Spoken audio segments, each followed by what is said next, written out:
Kita berharap mendapatkan rahmat. Sekarang yang memiliki rahmat mengajarkan kepada kita, jika ingin diberikan limpahan rahmat di dunia, sifat Allah pemilik rahmat yang melimpahkan di dunia disebut dengan Rahman.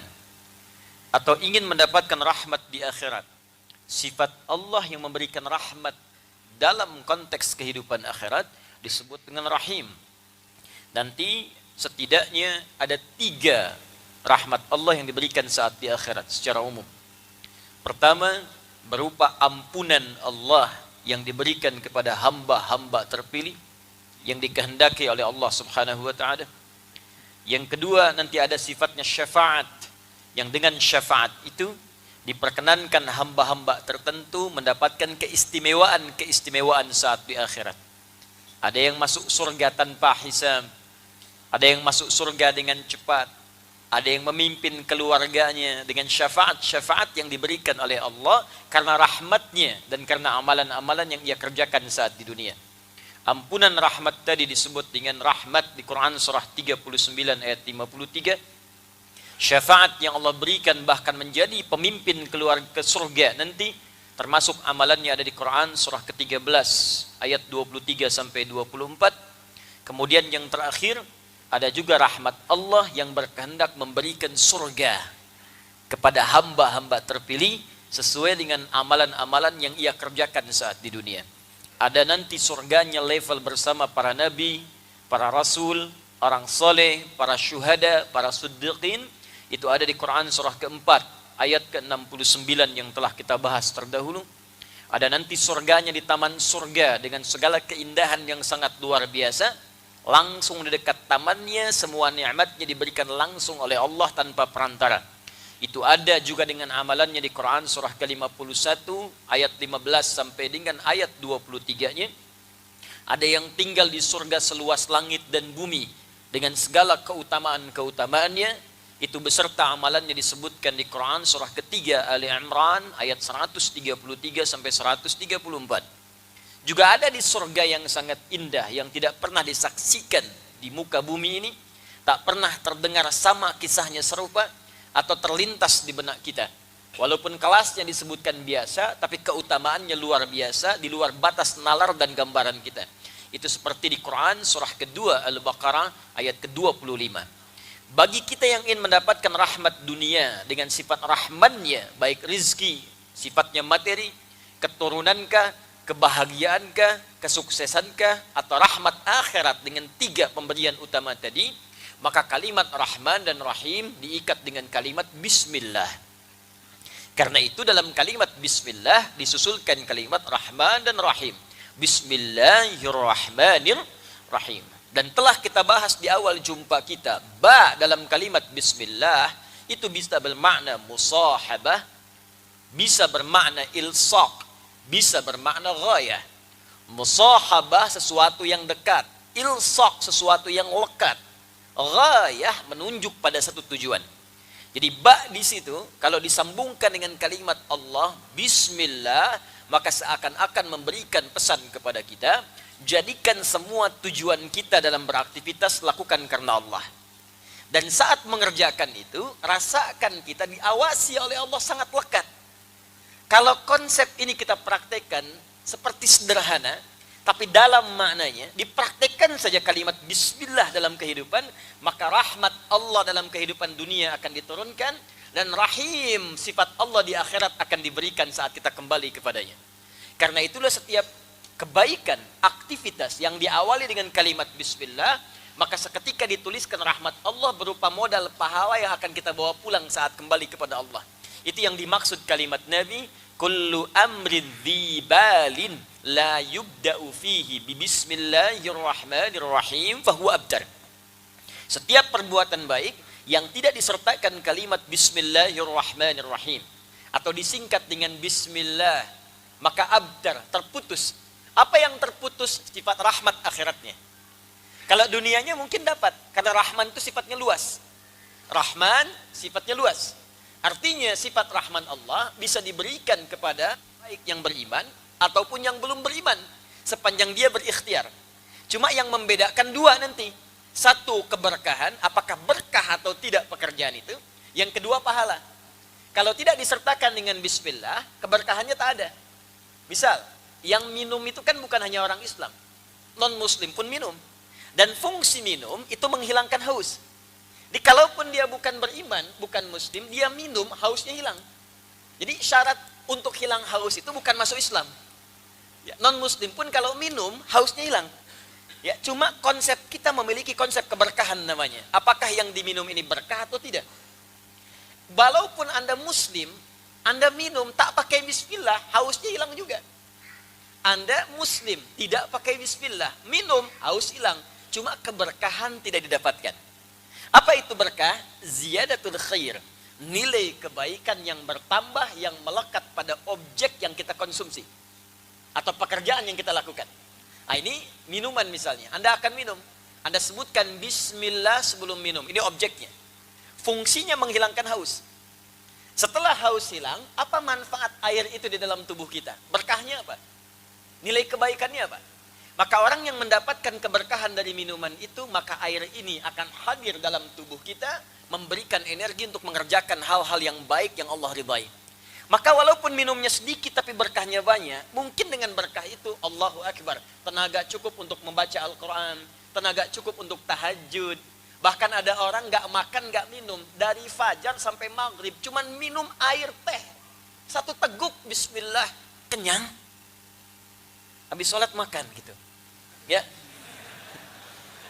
Tapi kenyang. Padahal sebelum buka itu dia sudah kumpulkan jus alpukat, buah naga, kolok gitu kan. Macam-macam. Itu pelakunya banyak. Gitu. Ya. Tapi dengan kalimat bismillah dia minum itu. Teh manis. Begitu diminum bisa hilang hausnya. Dan kenikmatan terasakan. Tapi bedanya apakah haus sekedar hilang atau memberikan tenaga. Kalau tenaga muncul dari situ, bisa tarawih nikmat, bisa maghrib enak, bisa tilawah Quran, itulah berkah namanya. Maka keberkahan diberikan saat di dunia dan di akhirat pahala dituliskan. Begitu dituliskan pulang ke akhirat sudah punya bekal. Itulah yang dimaksud bismillah bersanding dengan Rahman dan Rahim, keberkahan lahir di dalamnya. Maka para pemburu berkah itu beda dengan pemburu materi, itu lain. Kalau pemburu materi, itu yang dilihat kuantitas. Berapa banyak yang bisa dikoleksi. Berapa banyak yang bisa didapatkan. Hati-hati kalau dalam kehidupan masih memburu kuantitas, artinya keberkahan belum maksimal ada di situ. Ya, kendaraan pengen banyak, pakaian pengen banyak, makanan pengen banyak, uang pengen banyak. Tanyakan, buat tanda tanya besar, buat apa? Buat apa? Di dompet Anda itu, ya sebelum dimasukkan uang, bikin tanda tanya dulu, buat apa? Jadi Anda paham, Anda mengumpulkan itu untuk apa? Hanya untuk dikumpul-kumpul, terus dilihat, tidur, meninggal juga. Coba lihat, dipakai enggak? Ya cuman buat dilihat, itu nggak ada kerjaan. Binatang saja, dia cari makan buat dimakan. Kalau dia nggak butuh makan, dia nggak nyari, Pak. Itu binatang loh. Silahkan kalau nggak percaya. Dia karena nggak butuh pakaian, dia nggak jadi pakaian. Karena itu sampai sekarang nggak ada binatang minat berpakaian. Kalau dia butuh, dia makan. Dia haus, dia minum. Cuman karena dia tidak punya akal, dia kerjakan dimanapun, apapun dia ambil. Kucing karena tak punya akal, dia nggak peduli ikan siapapun, ada ikan dia makan. Ya, demikian ayam, karena tak punya akal sudah makan, terproses di perutnya keluar kotoran. Karena nggak punya akal, dia nggak peduli. Ibu baru selesai ngepel lantai, ayam lewat, pengen buang kotoran, dibuang di situ. Walaupun lihat ibu, sambil dilihat kadang-kadang dibuang. Ya. Dan ibu nggak usah marah sama hewan, dasar ayam, memang begitu. Ya, karena nggak punya akal. Tapi yang tidak punya akal pun masih mengerti kebutuhan dia dapatkan, bukan keinginan dia kumpulkan. Itu poinnya. Jadi saya ingin katakan hewan saja yang punya akal, tahu bagaimana cara membentuk kehidupannya supaya terarah dalam hidup. Maka bagaimana dengan kita yang Allah anugerahkan akal dalam kehidupan. Saya sampaikan ini supaya nggak capek hidupnya. Sekarang banyak orang kelihatan lelah gitu. Penat ngumpul-ngumpulkan sesuatu, cuma dinikmati tidak. Maka silahkan cek keberkahannya ada tidak, fungsi kebaikannya. Itulah kalimat yang disampaikan dalam kalimat Bismillahirrahmanirrahim. Saat saya buka dengan harapan semoga pertemuan kita dirahmati, mendapatkan rahmat dan berkah dari Allah Subhanahu wa taala. Taib, sekarang kita akan lanjutkan. Saya tidak ingin membahas sesuatu untuk dihafalkan. Hafalan itu bagus untuk menunjang pemahaman. Tapi yang saya inginkan dua hal. Apa yang telah kita dapatkan, pahami dengan baik walaupun sedikit, kemudian cepat amalkan sebelum kita wafat. Itu yang paling penting, supaya terasa apa yang kita pelajari itu. Jadi kalau nggak pernah diamalkan, nggak akan terasa kenikmatannya. Bisa saya ajarkan kepada Anda, mari menghafal walaupun sehari cuma 1 ayat. Setelah itu besok praktekkan. Kalau nggak dipraktekkan, cuma jadi teori nantinya. Dan Anda nggak merasakan kenikmatannya. Di fungsi-fungsi yang dekat pada ibadah itu nggak terasa. Kata Allah, baca Quran melahirkan ketenangan. Kalau Anda cuma dapat informasi ini, nggak dipraktekkan, cuma jadi hafalan. Dan ketenangan itu nggak muncul. Karena itu ketika saya katakan, coba sertakan pekerjaan kita dengan bismillah. Ya, mau makan bismillah, mau kerja bismillah. Tapi maknanya terapkan dalam hidup, bukan sekedar jadi hafalan. Jadi bukan cuma hafalan yang keluar di lisan. Kalau cuma keluar di lisan, anak kecil pun bisa. Burung beo bisa. Ya, ajarkan burung beo saat akan makan, baca bismillah. Enggak mau, baca, enggak mau, jangan kasih. Begitu dia baca bismillah, kasih. Bismillah, kasih. Beo pun bisa. Tapi apakah ketika makan dia merasa diawasi oleh Allah? Belum tentu. Ya, karena itu saat Anda bekerja, kalau Anda ucapkan bismillah, maka mustahil tangan Anda menyentuh yang haram. Karena Anda merasa diawasi oleh Allah Subhanahu wa ta'ala. Kalau Anda mengatakan bismillah, Anda mustahil akan bergibah. Karena Anda merasa dilihat oleh Allah Subhanahu wa ta'ala. Kalau Anda katakan bismillah, Anda mustahil akan korupsi. Anda merasa diawasi oleh Allah Subhanahu wa ta'ala. Maka cukup kalimat bismillah akan merubah hidup kita dengan sempurna di hadapan Allah Subhanahu wa ta'ala. Kita teruskan pertemuan kita insyaallah pada bagian yang ketiga dari wujuhul i'rab, hal-hal yang terkait dengan keutamaan surah Al-Fatihah, pengantar kepada praktek fikih dalam kehidupan harian kita. Setelah itu kita masuk kepada al-ahkam asy-syar'iyyah, hukum-hukum fikih terkait dengan surah Al-Fatihah. Semoga Allah berikan kemudahan kepada kita untuk mengaji, memahami dan mengamalkannya insyaallah. Bismillahirrahmanirrahim. Thalithan. Yang ketiga, saya minta maaf sebelumnya, di pertemuan lalu saya menyampaikan akan berusaha mengopi dulu sebelum kita belajar, tapi tidak datang kesempatan dengan saya karena saya baru kembali dari Jakarta tadi. Jadi untuk malam ini tolong didengarkan, disimak dulu ya. Insyaallah di pertemuan selanjutnya, atau saya berikan gambaran kepada Anda, googling saja, tuliskan judul bukunya Tafsir Ayat Ahkam As-Sabuni, Imam As-Sabuni. Ya, klik itu, nanti keluar di PDF, Anda download. Ya, nanti sesuaikan pembahasannya dengan apa yang kita bahas.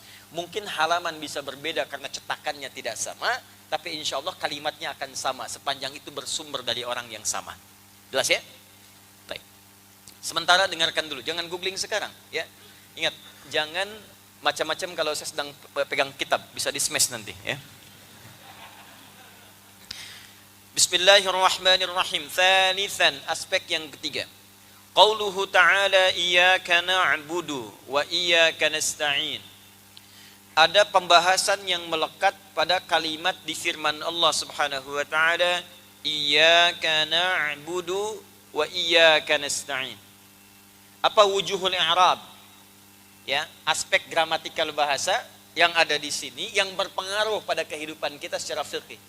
Apa kira-kira yang bisa kita pelajari? Ikhtalafal mufassiruna fi iyyaka.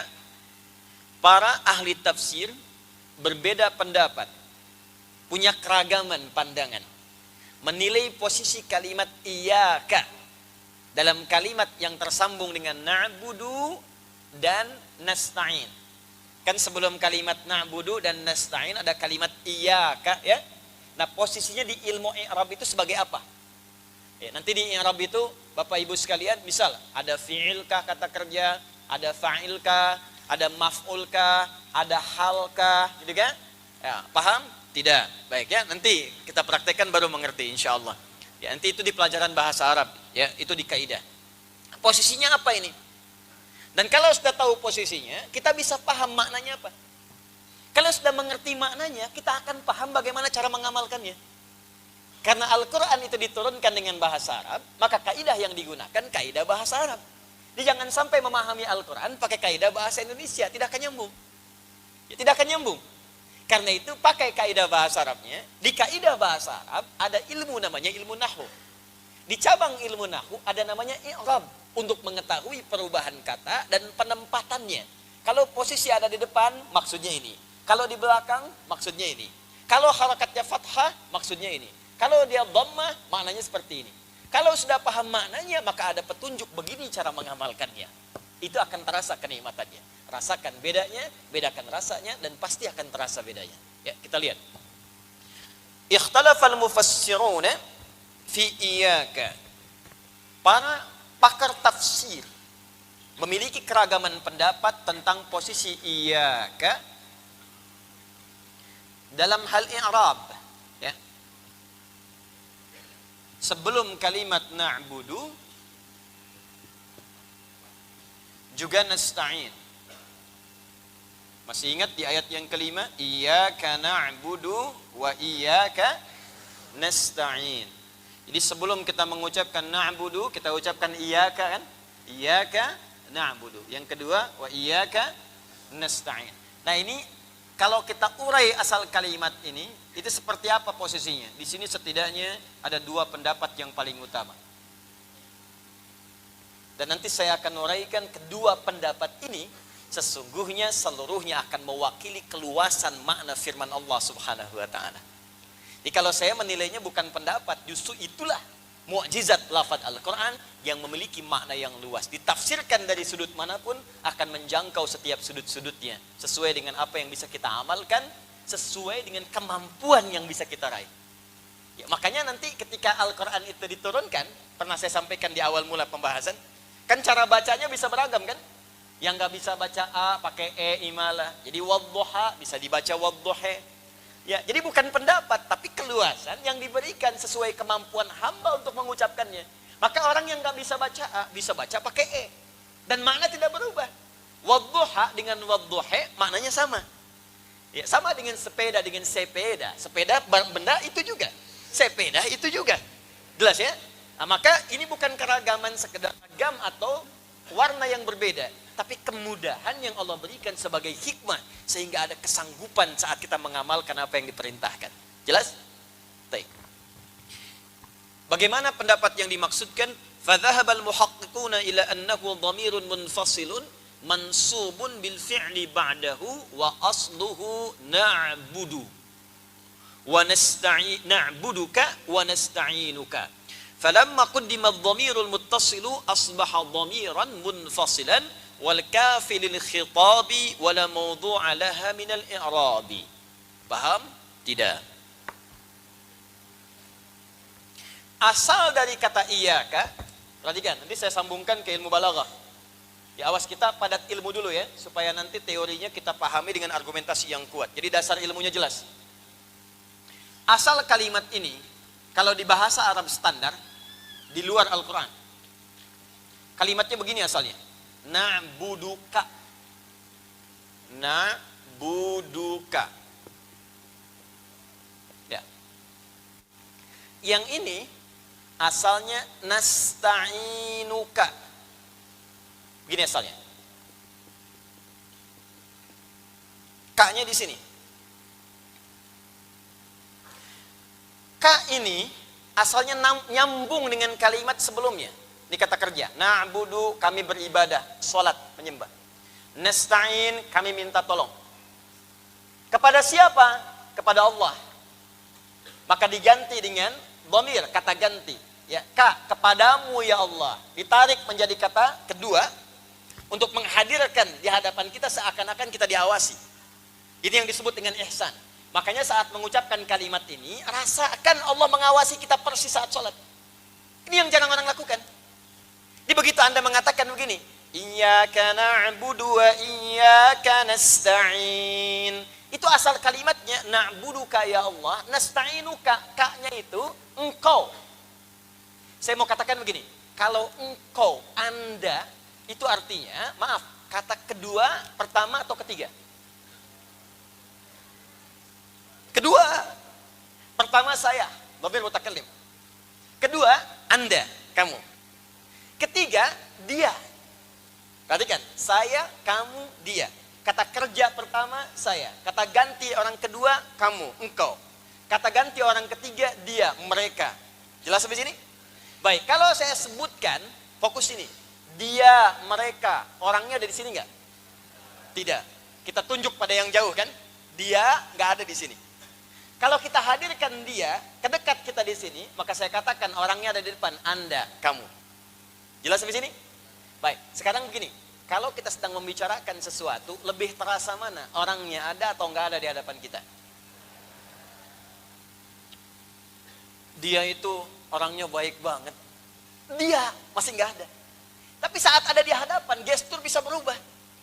Anda Masya Allah, mudah-mudahan Allah muliakan, Allah berikan Anda kelemahan, kebaikan-kebaikan, kemuliaan. Ada di hadapan, jadi banyak. Dan apa yang kita ucapkan pun, karena orangnya ada di hadapan kita merasa terawasi dengan itu. Sehingga tak mungkin mengeluarkan kalimat-kalimat yang menyakiti. Tak mungkin kita keluarkan kalimat-kalimat yang tidak bagus, karena orangnya ada. Jelas? Nah sekarang, ketika diganti menjadi ka, iyyaka na'buduka, nasta'inuka. Kenapa kata gantinya dijadikan ka?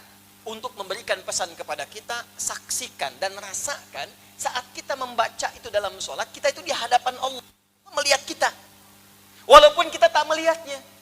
Itu yang dimaksud di hadis Muslim nomor hadis ke-8 dengan sikap ihsan. Anta'budallaha, dari kalimat na'budu. Anta'budallaha ka'annaka tara, fa illam takun tarahu fa innahu yara. Kalau Anda sedang ibadah, rasakan Anda itu sedang diawasi oleh Allah. Anda berhadapan dengan Allah, walaupun tak mampu Anda menatapnya, rasakan ditatap oleh Allah. Jadi kalau Anda sholat merasa di hadapan Allah dan merasakan sedang diawasi, demi Allah saya katakan, kualitas sholat kita akan beda dengan kualitas biasa-biasa. Sekarang kenapa banyak orang tidak khusyuk dalam sholat? Karena merasa Allahnya jauh. Karena nggak merasa dilihat Allah. Merasanya dikejar-kejar proyek. Merasanya itu seakan imamnya bacaannya panjang, kapan selesai. Merasa aman atau enggak mobil saat diparkir, motor saat disimpan, lewat makanan belum sempat beli, rasa lapar yang tertahan. Itu yang terasakan, sehingga kehadiran ayat yang tadi dimaksudkan enggak nampak di hadapan kita. Nah ini asal kalimat dari kata iyyaka ini na'buduka. Ka-nya ini berbentuk objek yang diibadahi. Nah ini kalimat ini, kalau kafnya dipindah, yang tadinya menyatu disebut muttasil. Pernah dengar mad wajib muttasil? Pernah dengar? Muttasil artinya menyatu. Ini menyatu. Kalau kita pindahkan ke depan, ka-nya dikedepankan. Maka kalau ka dikedepankan, dalam kaidah bahasa Arab mesti masuk iya sebelum ka. Karena dia akan berubah dari muttasil menjadi munfasil. Apa itu munfasil? Terpisah dari kalimat sebelumnya, nggak bisa disambung lagi. Fokus. Ini muttasil, bisa disambungkan. Na'buduka, karena dal nggak bisa nyambung, maka terputus di sini. Tapi ini tetap nyambung. Nasta'inuka, karena nun bisa masuk ke kaf, maka ini nyambung begini. Disebut muttasil, bisa nyambung. Kalau kita ingin pindahkan kafnya ke depan sebelum nasta'in, ke depan sebelum na'budu, maka kaf ini tidak akan bisa nyambung ke depannya secara kaidah. Karena tak bisa nyambung disebut munfasil namanya. Untuk membedakan dengan muttasil maka tambah iya di depannya. Maka iya di kaidah bahasa Arab disebut domir munfasil namanya. Nih, memindahkan kaf ini ke depan kalimat, karena pindah ke depan ditambahkan iya di depannya. Paham sampai sini? Nah, yang penting kita pahami, kenapa mesti pindah ke depan? Kan di belakang juga bisa. Maka untuk membaca ini, ilmunya muncul ilmu yang ketiga, disebut ilmu balaghah. Ada nahwu, ada sharaf, ada balaghah. Dibaca pakai bahasa Arab, bukan bahasa Sunda. Bahasa Sunda namanya balaga. Balaghah. Ini ya. Di ilmu balaghah ada 3 cabang ilmu. Pertama ma'ani, kedua bayan, ketiga badi'. Ma'ani untuk memilih diksi yang sesuai saat diungkapkan. Apa kata-kata yang tepat saat akan kita berucap, tergantung objek di hadapan kita siapa. Kepada anak kecil bagaimana kalimatnya. Kepada remaja seperti apa kata-katanya. Kepada orang dewasa seperti apa untaian katanya. Itu ma'ani namanya, diksinya. kalau katanya sudah ada, bagaimana merangkainya supaya jelas diterima? Itu bayan namanya. Bayan. Contoh, saya ingin katakan kepada Bapak saat kita akan memulai sholat, Pak, tolong luruskan safnya. Pilih kalimat. Supaya dengan kalimat itu, benar siapa yang akan kita tuju. Anak kecil, Dek, luruskan. Ya, remaja, Mas, tolong luruskan. Orang tua, Pak, mohon maaf, bisa diluruskan? Kan nggak mungkin kita gunakan ke bapak-bapak, Dek, tolong luruskan. Anak kecil, maaf, Mas, tolong luruskan, nggak mungkin kan? Nah, ketika memilih disebut dengan ma'ani, ketika menyampaikan supaya jelas disebut dengan bayan. Ada yang ketiga namanya badi'ah.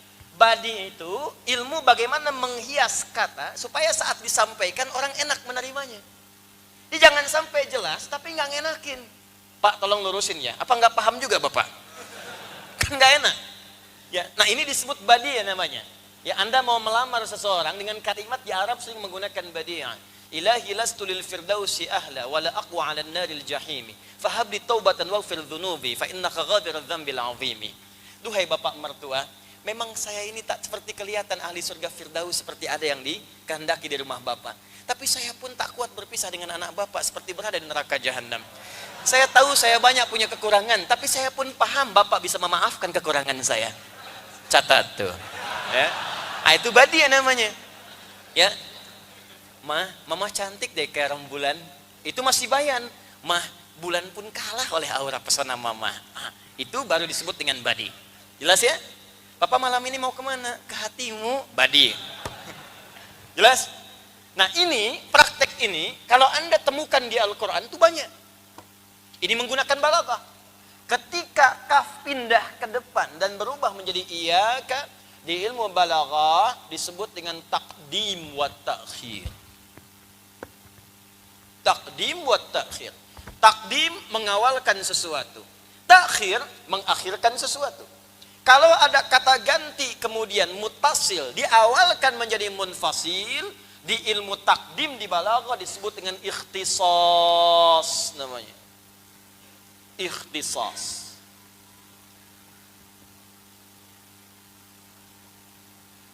Apa itu ikhtisas?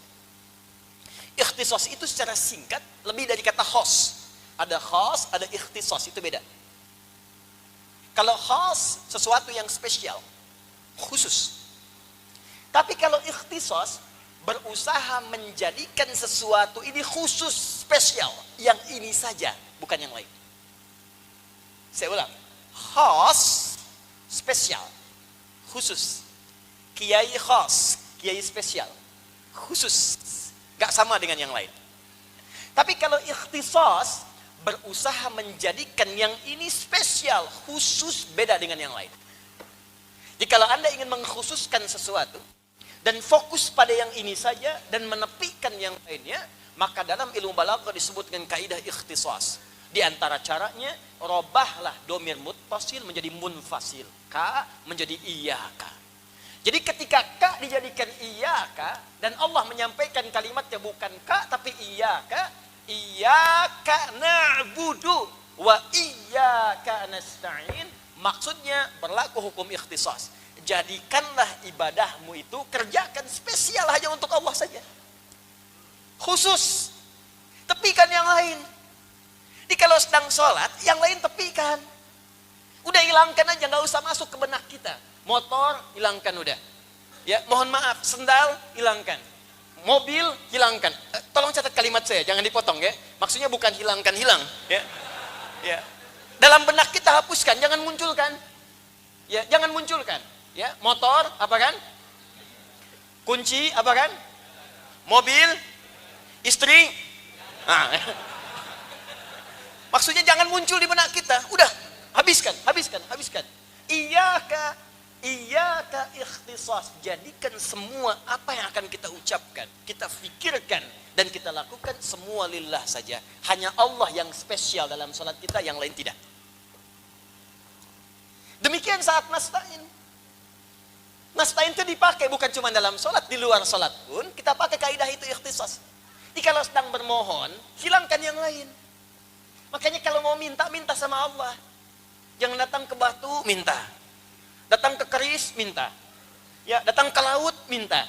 Jadi kalau mau minta, kaidahnya dipakai ikhtisas. Ini kan aneh, Anda sholat tiap hari. Baca ini 17 kali, tapi kok nggak dipakai-pakai? Anda katakan wa iyyaka nasta'in, tapi datang ke batu minta. Datang ke pohon minta. Datang ke keris minta. Ya nasta'innya mana? Makanya banyak orang yang mengerjakan seperti itu, berkahnya nggak ada, hilang.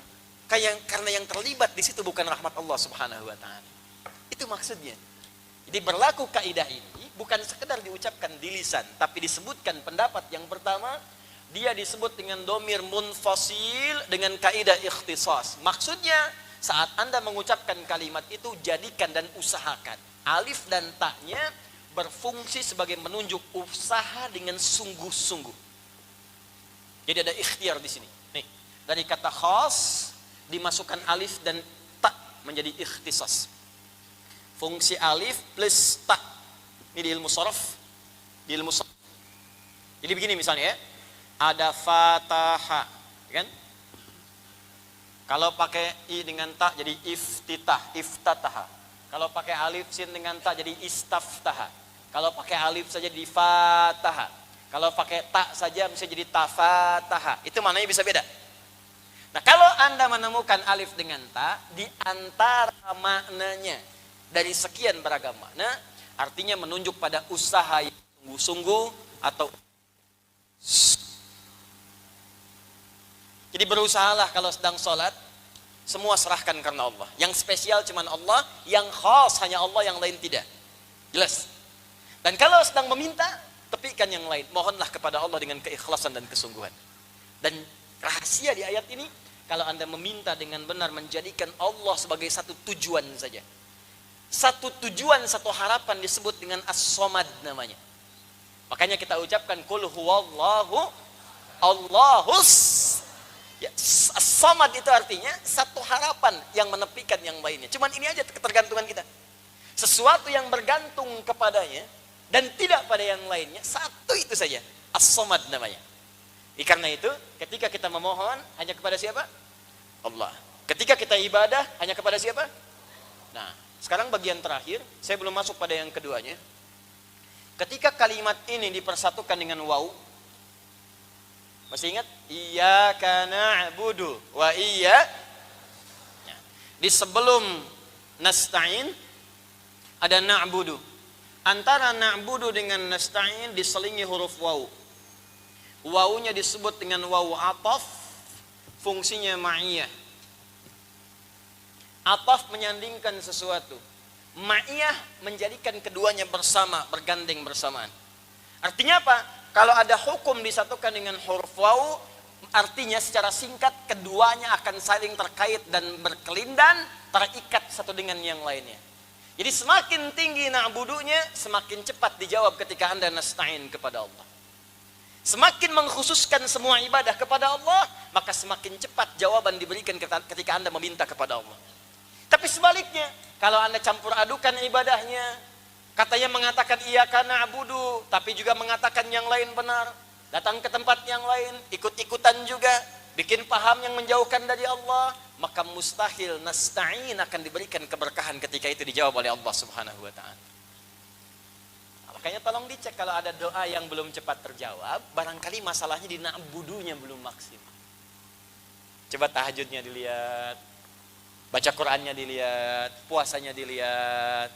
Nah, kalau sudah rajin, tahajud sudah, puasa sudah, menghafal Quran juga iya, tapi kenapa masalah nggak pernah tuntas? Mungkin iyakanya yang bermasalah, keikhlasannya, lillahnya yang kurang. Anda mungkin ibadah itu untuk ngejar dunia, ya tahajudnya supaya besok kuliah lulus IPK 4, ya, pekerjaannya lancar, ya kan? Semuanya bisa baik. Mungkin ada kaitan-kaitan itu. Itu yang coba kita jernihkan dulu. Tidak salah memang, tapi tidak akan maksimal. Karena motivasi untuk ibadah ada juga nanti jawaban yang menyertainya, termasuk harapan-harapan untuk mewujudkan sesuatu. Tapi ingat, kalau Anda tujukan semua karena Allah, maka Allah pemilik semua jawaban dari harapan kita. Jadi kalau tujuan Anda hanya untuk lulus ujian, maka Allah kabulkan saat Anda berdoa tahajud, ya lulus ujian. Tapi kalau semua tahajud Anda kerjakan karena Allah, bukan cuma ujian yang Allah akan luluskan, tapi semua kebutuhan dunia Anda sampai kembali kepada Allah, Allah akan mudahkan. Jelas? Baik. Pendapat kedua, ini kita baru ngaji iyaka, baru satu ya. Wa dhahaba akharuna ila annahu dhamirun mudhafun ila ma ba'dahu wa la yu'lamu dhamirun udhifa ila ghairi. Pendapat kedua mengatakan ini iyaka itu kata ganti. Asalnya bukan ka yang dimajukan. Memang sudah iyaka. Kalau yang tadi mengatakan iyaka asalnya dari ka. Na'buduka, nasta'inuka, cuma dikedepankan ka-nya jadi iyaka. Jelas? Yang kedua mengatakan ini asalnya bukan dari ka yang dimajukan. Memang sudah iyaka. Cuma iyaka yang ini, iyaka yang disandarkan pada kalimat setelahnya. Dalam kaidah ilmu nahwu, menyandarkan sesuatu disebut dengan mudhaf namanya. Mudhaf. Yang jadi sandaran disebut mudhaf ilaih. Anda punya teman namanya Ahmad, datang ke kajian, nyandar di tembok. Mudhaf ya. Itu mudhaf. Mudhaf menyandarkan sesuatu pada yang lainnya. Kalau ada kalimat disandarkan pada kalimat lain, maka yang disandarkan itu disebut dengan apa namanya? Mudhafun. Pendapat yang kedua mengatakan iyaka di ayat ini bukan dari ka yang dimajukan, tapi dia asli kalimat iyaka yang disandarkan pada kalimat setelahnya. Ini, lihat sini. Spidol umum. Spidol adi. Spidol disandarkan pada kalimat adi. Saya tanya, berubah makna tidak? Ini spidol, ini adi. Dua hal yang terpisah. Tapi kalau saya sandarkan spidol ini kepada kalimat adi, spidol adi, berubah tidak dari yang pertama? Berubah ya? Spidol ini adi, ini spidol ya spidol, adi ya adi. Kalau orang mau pakai spidol silakan saja. Karena spidol ini masih umum. Tapi ketika saya katakan spidol adi, spidolnya disandarkan pada kata adi, maka berubah kemudian pemaknaan kata spidol ini tidak seperti yang pertama. Maka yang pertama, spidol ini jadi milik adi. Jelas? Yang kedua, saya yang berhak mengatur spidol ini mau digimanakan. Apa fungsi spidol? Menurut Anda, karena ini punya saya, terserah saya. Ini bukan buat nulis, ini bukan buat melontar yang ngantuk. Ya terserah saya, punya saya. Kenapa yang ngatur mesti Anda? Jelas ya? Nah, ini lihat. Iyaka na'budu. Karena kalimat iyaka na'budu itu tadinya terpisah. Cuman kata pendapat kedua, iyaka ini bukan ka yang dimajukan. Ini kalimat asli, ini kalimat asli. Cuma ini disandarkan ke sini. Jelas? Karena disandarkan iyaka na'budu wa iyaka nasta'in. Bukankah sesuatu yang disandarkan menjadi dekat kemudian? Ini jauh spidol, sandarkan dengan adi, saking dekatnya jadi punya adi. Adi berdiri di samping papan tulis. Adi waqifun jadi semurah. Tapi kalau seperti ini, Adi sudah bersandar dengan papan tulis. Adi lasiqun masabur. Adi sudah menempel dengan papan tulis. Saya tanya pada Anda, maaf, apakah sekarang posisi saya sudah dekat dengan papan tulis? Sekarang jauh atau dekat? Sekarang jauh atau dekat? Dekat kan? Ketika kalimat iyaka disambungkan dengan na'budu, seakan memberikan pesan kepada kita. Jangan hanya merasakan saat sholat Allah mengawasi kita, tapi rasakan Allah sangat dekat mengawasi kita. Ini ketika Anda membaca kalimat-kalimat, dipersaksikan oleh Allah, dan Allah mendengar itu dekat dengan kita. Makanya apa Anda nggak pernah merasa malu kalau kita membaca kalimat Al-Fatihah masih belepotan bacaannya? Masih belum fasih bacaannya, mau sampai berapa tahun? Anak kecil 4 tahun, sudah belajar Quran pakai tajwid. Tahsinnya lulus sempurna 100%. Anda diberikan 40 tahun, sampai malam ini Al-Fatihah masih belum fasih diucapkan. Anda butuh berapa tahun lagi? Apa nggak malu Anda pulang menghadap Allah? Dan 17 kali setiap hari diucapkan. Makanya luangkan waktu sebelum pulang, sebelum film kita diputar saat kembali kepada Allah. Sedang sholat nih. Coba lihat anak-anak kecil, kadang mesti belajar dari kehidupan kita. Kalau ingin kita mendekat kepada Allah, dekat-dekat ke kuburan, lihat orang wafat. Sekarang banyak orang wafat, setiap hari jadi berita. Jadi kalau dulu Nabi memberikan wasiat kepada kita, kalau ingin mencas iman kita supaya terus naik baik, kadang-kadang luangkan waktu untuk berziarah, datang ke kuburan, lihat mungkin kita esok yang ada di situ. Sekarang Pak Ibu, setiap hari berita tentang orang wafat memenuhi lini masa kita. Di handphone dilihat, ada yang meninggal. Dibuka di TV, ada yang musibah, sekian wafat.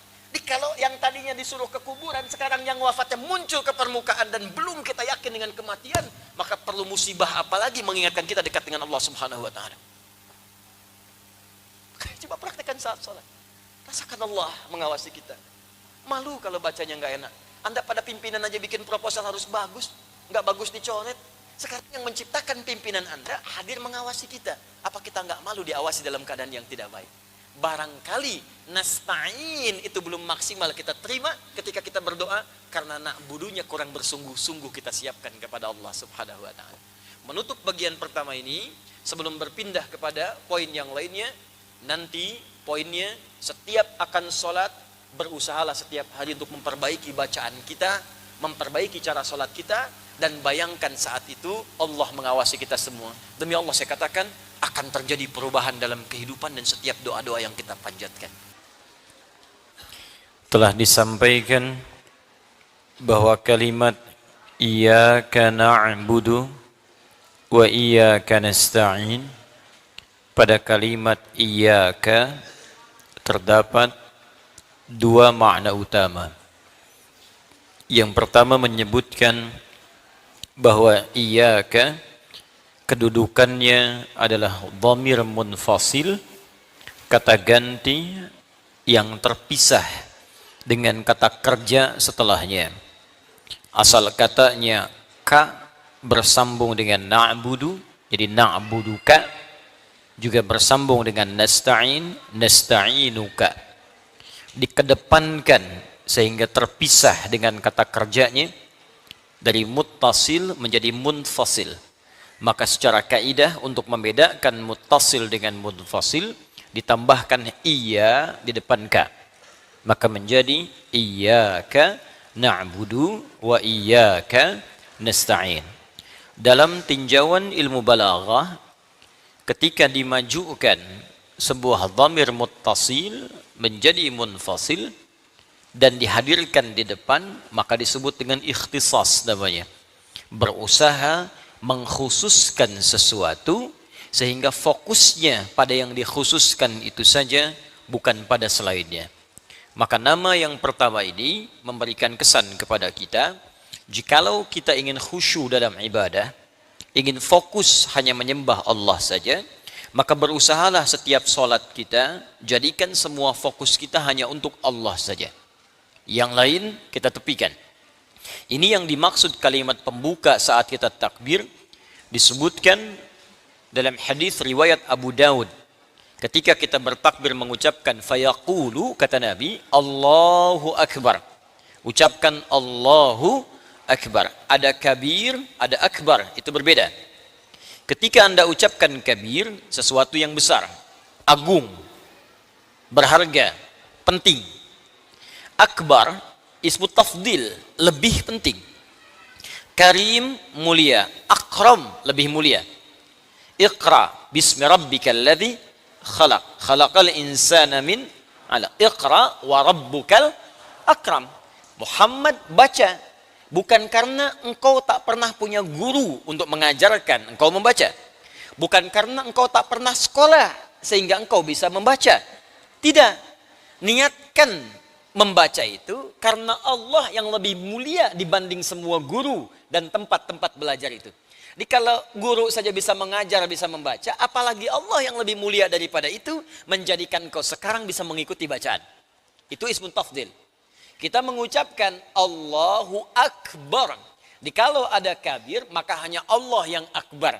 Satu-satunya yang agung, satu-satunya yang besar, satu-satunya yang istimewa. Karena ada Allah yang paling akbar, maka kabir-kabir yang lain buang. Proyek, masyru' kabir, proyek besar, buang dulu. Bait kabir, rumah besar, buang dulu. Kendaraan yang penting, buang dulu. Karena sekarang saat kita sedang sholat, kita hanya mengatakan hanya Allah yang akbar, yang lain kecil semua. Itu yang dimaksudkan. Makanya ketika tangan mengangkat di hadis Muslim, nomor hadis 397, Termasuk juga di Al-Bukhari nomor hadis 711, ketika mengangkat tangannya hadwaman kibaihi, baik sejajar dengan bahu ataupun sejajar dengan daun telinga. Di sini riwayat An-Nasai nomor hadis 1101 di sini ya. Ketika mengangkat sejajar dengan bahu ataupun sejajar dengan daun telinga, dua-duanya sama. Yang telapak menghadap ke depan, yang punggung menghadap ke belakang. Buang urusan dunia semua ke belakang. Dan jadikan semua fokus hanya kepada Allah. Hadapkan dirimu ke depan, ke kiblat, dan jadikan Allah yang maha besar. Buang semua ke belakang. Kenapa sholat sering terganggu? Karena ketika lisan mengucapkan Allahu Akbar, dunia pada masuk. Itu nggak dibuang. Itu yang dimaksudkan. Makanya dalam kalimat iyyaka na'budu, ikhtisas, majukan iyyaka ke depan untuk mengkhususkan berusaha. Kalau sudah takbir, usahakan semua hanya karena Allah. Nanti makna luasnya, bukan hanya sholat. Sholat itu hanya latihan. Sholat, latihan membuat kita tersambung dengan Allah. Karena itu ibadahnya disebut dengan sholat, dari kata silah. Ya, silah. Wasala yasilu silatan, silaturahim. Ya, kita berkumpul untuk bersilaturahim. Maksudnya apa? Kita berkumpul untuk mengeratkan hubungan. Puncak silaturahim bukan saat kumpul, saat berpisah. Kalau saat kumpul Anda menyapa, wajar orangnya ada. Tapi kalau sudah berpisah Anda mendoakan, Anda juga menyapa juga, Anda juga masih ingat dengan dia, mendoakan yang baik-baik. Itu yang disebut silah namanya. Terhubung walaupun dimensinya sudah terpisah. Ibadah yang melatih kita terhubung dengan Allah disebut sholat namanya. Karena itu dalam bahasa Arab, doa pun disebut sholat. As-sholatu hiya doa. Kenapa sholat disebut dengan doa dan doa disebut dengan sholat? Karena saat berdoa kita terhubung dengan Allah Subhanahu wa ta'ala. Makanya kalau orang berhasil sholatnya, bukan sekadar saat sholat, selesai sholat pun dia ingat Allah. Itu yang dimaksudkan. Di konteks luasnya iyyaka na'budu itu bukan hanya saat sholat, pasca sholat pun hubungannya tersambung dengan Allah. Karena itu ketika Anda buka Quran surah keempat An-Nisa, ayat 103, agak sedikit ke atas sebelah kanan di mushaf. Itu kalimat Allah langsung jelas. Orang yang berhasil sholatnya, selesai sholat dia langsung ingat kepada Allah. فَإِذَا قَضَيْتُمُ الصَّلَاةَ فَاذْكُرُوا اللَّهَ قِيَامًا وَقُعُودًا وَعَلَى جُنُوبِكُمْ. Maka jika sholat telah tuntas Anda kerjakan, orang yang berhasil sholatnya itu, maka dia akan segera. Fa-nya itu langsung, tanpa jeda. Harfu atfin rabitin baina syai'aini bila hudud. Huruf yang menyambungkan dua peristiwa tanpa jeda. Peristiwa pertama sholat selesai, peristiwa kedua pasca sholat. Antara sholat selesai dengan setelah sholat, cepat tanpa jeda dia ingat dengan Allah. Qiyaman, jalan. Makanya orang jalan ingat Allah keluar masjid, gak akan tertukar sendal. Gak ada tertukar sendal. Karena tahu saat akan dipakai, ingat Allah. Mustahil kalau ingat Allah bisa tertukar. Mustahil. Di pekerjaan itu nggak akan menyentuh yang haram. Karena ingat Allah. Waku'u dan saat duduk. Duduk, megang komputer, megang buku, nulis. Mustahil mengerjakan yang haram. Wa ala junubikum. Saat tidur pun ingat Allah. Maka kalau tidur ingat Allah, mustahil tidur dengan pasangan orang lain. Ini suami di samping tidur sama pasangan orang. Gitu. Ada sesuatu yang salah.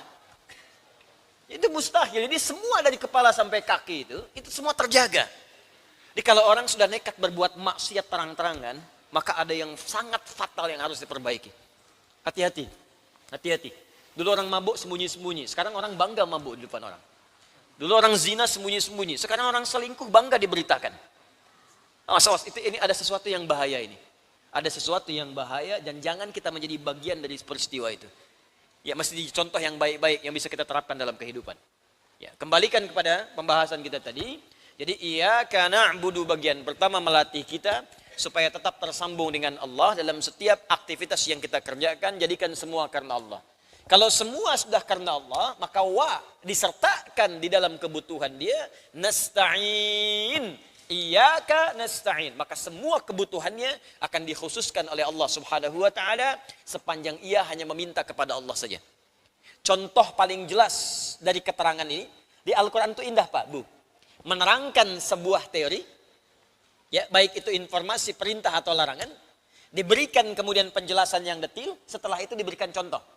Supaya kita bisa memahami dengan jelas. Kalau bahasa tegasnya begini, kalau sudah dicontohkan terjadi belum yakin juga seperti apa lagi mesti diberikan penjelasan. Contohnya Maryam. Dan Allah memilih bukan Nabi, bukan Rasul. Supaya kita tidak kemudian mengatakan kepada Allah, dia kan Nabi ya Allah, dia kan Rasul. Allah berikan contoh yang bukan Nabi dan Rasul untuk memberikan pendidikan terbaik untuk kita. Maryam, bukan Nabi, bukan Rasul, seorang perempuan yang sangat salihah, hasil pendidikan kedua orang tuanya. Jadi kalau Anda menginginkan anak yang saleh, maka jadilah orang tua yang saleh. Ingin anak yang salihah, maka jadilah ibu yang salihah, istri yang salihah. Maka otomatis kesolehan orang tua akan langsung menurun kepada anaknya. Jika itu disiapkan untuk diteruskan. Tapi kalau didiamkan, gak akan nyambung. Didiamkan tuh bapaknya soleh sendiri, ibunya soleh sendiri, gak pernah diturunkan kepada anak. Imran bukan Nabi, Hannah pun bukan Nabi, keduanya bukan Rasul. Dipilih oleh Allah untuk memberi contoh kepada kita, sampai disebutkan dalam surahnya langsung dengan namanya, Surah Ali Imran. Al keturunan ke bawah tanpa jeda, itu al. Ahlun anggotanya, ailah persatuannya. Ada ailah, ada ahlun, ada usrah, ya, ada alun, itu beda. Usratun, kenapa disebut usrah? Karena mengandung sirrun di keluarga. Sir, kalau sudah berkeluarga, ada banyak rahasia di dalam yang tidak boleh sembarangan dibuka keluar. Nanti itu pembahasan lanjutan di fikih munakahat. Alun, kenapa disebut alun? Karena semua keluarga ini ke bawah, itu soleh semua Pak, Bu. Ali Imran, Imran dengan Hannah menikah, melahirkan Maryam. Maryam solih solihah. Maryam melahirkan Isa, Isa Nabi dan Rasul. Semua keturunan baik itu. Nah, Imran dengan Hannah mendidik anaknya Maryam supaya memaksimalkan na'budu ini dengan konsep iyaka. Bahkan saking ingin mengkhususkan anaknya dekat dengan Allah, dibikinkan mihrab. Supaya anak itu bisa ibadah di dalamnya. Bapak Ibu bisa contohkan nanti di rumah untuk anak-anak nih, ya, disiapkan. Ini untuk sholat dia, baca Quran dia. Bedakan dengan tempat biasa. Mulai bisa dilatih itu, ya. Kalau anak masih mulai bermain, gak apa-apa. Namanya bermain, mungkin dia di tempat bermain baca, gitu kan? Maaf, bisa jadi di ruang tamu, di kamar, itu gak ada masalah. Tapi kalau nalarnya sudah mulai matang, tempatkan di tempat khusus. Karena kalau anak sudah mulai matang, pikirannya mulai bercabang.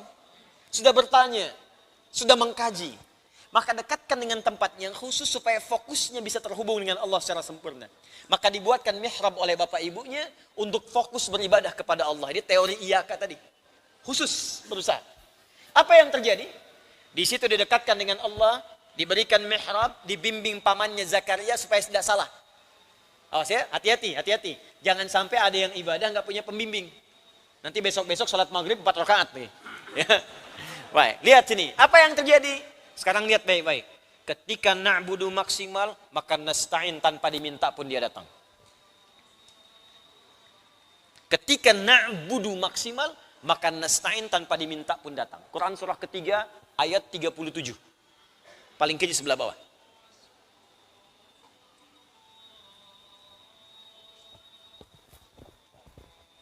Wa idza quri'al Qur'anu fastami'u lahu wa ansitu la'allakum turhamun. Jika dibacakan Al-Quran maka dengarkan dan simak supaya kamu dapat rahmat. Di samping saya ada yang baca Al-Quran, jadi saya dengarkan dulu sampai selesai.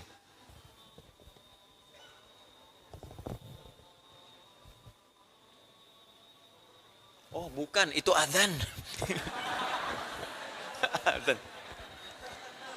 Adzan tuh, alarm ya, alarm. Ya Masya Allah. Mungkin itu kalangan jin tingkat yang lain sedang menunaikan sholat isya berjamaah. Baru adzan dia. Baik. Fokus ini. Baik. Fokus Quran surah ketiga Ali Imran ayat 37. Paling kiri sebelah bawah. Dimatikan aja alarmnya kalau itu alarm. Handphone siapa? Atau mau diwakafkan boleh? Saya terima. Ambil aja Mas, matikan dari situ. Ya. Fataqabbalaha rabbuha biqabulin hasanin wa ambataha nabatan hasana wa kaffalaha Zakaria. Ada ayatnya? Kullama dakhala 'alaiha Zakaria al-mihraba wajada 'indaha rizqa. Qala ya Maryam anna laki hadha? Qalat, lihat baik-baik kalimatnya, huwa min 'indillah. Innallaha yarzuqu man yasha' bighairi hisab. Fataqabbalaha rabbuha biqabulin hasanin. Ketika orang tua itu maksimal meniatkan karena Allah mendidik anaknya supaya dekat dengan Allah, maka diterimalah ikhtiar orang tua itu. Kalau sudah ikhtiar orang tua diterima, maka ringan tugas orang tua, Allah yang seterusnya akan memberikan perhatian maksimal kepada anak itu. Makanya Bapak Ibu kalau dari kecil mendidik anak karena Allah, dekatkan dengan Allah. Bapak Ibu nggak akan capek setelah nanti sepuh ke depan. Anak itu dewasa nggak akan capek, Bu, Pak. Coba lihat anak-anak penghafal Quran itu. Orang tuanya nggak capek nabung buat haji. Ketika anaknya hafal Quran, Bapak Ibunya ikut haji. Kerabatnya ikut umrah, gurunya ikut juga. Jadi ketika Anda mendekatkan anak Anda dengan Allah, ini langsung jawaban dari Allah. Saya akan buat ringan kedua orang tuanya ketika dia mendapatkan kenikmatan dalam merawat anaknya itu. Awalnya memang susah, Bu, nggak apa-apa, Pak. Kadang bangun malam, ngajak anak untuk tahajud, ngajak anak untuk menghafal Quran, masukin pesantren. Awalnya memang capek. Kadang-kadang sedih, baru dilepas dah pengen balik lagi. Pengen nginap juga di pesantren, kalau perlu pengen nyantri juga gitu kan. Terus baru pulang dah pengen balik lagi, baru sepekan dah mikirin bekalnya habis apa belum. Nanti kalau sudah buahnya mulai dipetik, maka akan terasa nikmat ke dalam jiwa, melekat di dalam hati. Ya, jadi itu yang diberikan oleh Allah. Wa ambataha nabatan hasanah, aku rawat dia sampai dia tumbuh dewasa dengan perawatan yang maksimal. Kadang-kadang Anda merawat dengan baik di rumah, titipkan ke sekolah, karena Anda nggak tahu dia berteman dengan siapa. Kalau Allah tidak melembutkan hati teman-teman dia, bagaimana kemudian Allah bisa memberikan jalan kebaikan bagi anak itu tumbuh? Bapak kan nggak tahu apa yang dibeli anak itu saat jajan, Pak, di sekolah. Mungkinkah makanan itu baik untuk dia? Menjaga kekuatan kemudian memori dia. Siapa? Kalau Anda nggak titipkan kepada Allah, siapa yang merawat dia saat dia tidak bersama Anda? Nah, mustahil titipan itu diterima dengan baik kalau Anda tak punya hubungan baik dengan Allah, Pak, Bu. Mustahil.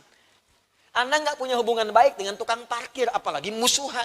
Pengen nitipin barang Anda di situ, ya langsung ditolak, Cepi. Dari jauh udah dilihat-lihat tuh, ngapain ke sini, langsung tolak. Sekarang Anda pengen nitipkan anak Anda kepada Allah, Anda nggak punya hubungan baik. Udah sholat terlambat, Jumatan nunggu khutbah yang kedua. Kadang-kadang khotib khutbah di belakang bikin khutbah sendiri. Nah, terus setelah itu pengen menuntut sama Allah. Ya Allah anakku, ya Allah ini. Dibangun hubungan baik dulu. Setelah itu apa yang terjadi? Wa kaffalaha Zakaria. Ada yang bimbing. Panggil guru ngaji. Bikin mihrab. Ya, dekatkan dengan Allah. Setelah itu, perhatikan kalimatnya. Kullama dakhala 'alaiha Zakaria al-mihrab wajada 'indaha rizqa. Setiap Nabi Zakaria masuk ke mihrabnya Maryam untuk mengantarkan keperluannya, apakah pakaiannya, kebutuhan belajarnya, makanannya, tiba kemudian beliau terkejut karena di dalamnya sudah ada yang diperlukan. Wajada 'indaha rizqa. Kalimatnya umum, semua ada di situ. Butuh buah, ada buah di situ. Butuh makan, ada makan di situ. Kalimatnya menggunakan kullama, menunjukkan rutinitas. Jadi bukan sekali dua kali. Ini setiap ngantarkan ada, penasaran. Ini bapak ibunya nugaskan saya ngantarkan ini, tapi kok sudah ada di situ? Ditanya, qala ya Maryamu anna laki hadza. Maryam, dari mana semua ini? Paman kan yang tugas ngantarkan, kenapa sudah ada di sini? Karena anak ini terbiasa iyyaka na'budu, hubungannya dekat dengan Allah. Anak yang didekatkan dengan Allah, maka yang pertama keluar di lisannya kalimat-kalimat kebaikan yang lekat dengan Allah. Ajari anak Anda subhanallah, alhamdulillah, Allahu akbar, astaghfirullah. Maka apapun yang terjadi pada dirinya, maka kalimat itu yang keluar di lisannya pertama kali. Anak mau disuntik, yang keluar bukan sakit. Astagfirullah ya Allah, astagfirullah. Dulu ada anak kecil mau disuntik yang disebut nama Allah. Astagfirullah ya Allah, ampuni dosaku ya Allah, ampuni. Mau disuntik minta ampuni dosa. Ini saya menarik tuh, anak-anak disekolahkan di sini kita ajarin pendidikan Qur'ani, di kurikulum Quran diturunkan. Itu mereka kalau kosong, itu yang disebut Quran. Kosong tuh keluar Quran aja. Lagi main perosotan apa, karena kosong tuh yang keluar itu. Quran, hadis, otomatis masuk. Nah sama seperti tadi, Maryam otomatis langsung bilang, huwa min indillah, paman semua dari Allah. Jadi kalau kita kuat na'budunya, bahkan belum angkat tangan pun Allah tahu apa yang akan dimintakan, sudah diberikan sebelum dimohonkan. Dan dicontohkan Maryam bukan nabi, bukan rasul, untuk memberikan pesan kepada kita bahwa semua kaidah ini berlaku bagi setiap hamba Allah yang memaksimalkan ibadahnya kepada Allah Subhanahu wa taala. Saking pentingnya ibadah, Nabi Muhammad pun saat diisrakan, bukan gelar nabi dan rasul yang dipanggil, tapi gelar ibadahnya sebagai seorang hamba. Kenapa engkau aku panggil untuk Isra? Karena ibadahmu itu tak tertandingi. Maksimal luar biasa. Nabi Rasul sebelumnya nggak bisa menyaingi Nabi Muhammad sallallahu alaihi wasallam. Yang dijamin surga, dijamin terbebas dari maksiat, dijaga, ma'sum wa madmun. Madmunun bil jannah, ma'sumun minal ma'siyah. Masih mampu berdiri dalam salat malamnya, rakaat pertama bengkak kakinya. Sehingga Nabi Isa menyebutnya dengan Ahmad. Maka langsung diundang oleh Allah menerima perintah salat itu dengan kehormatan yang luar biasa. Isra'nya dari Masjidil Haram ke Masjidil Aqsa di Palestina, mi'raj naik ke atas ke langit.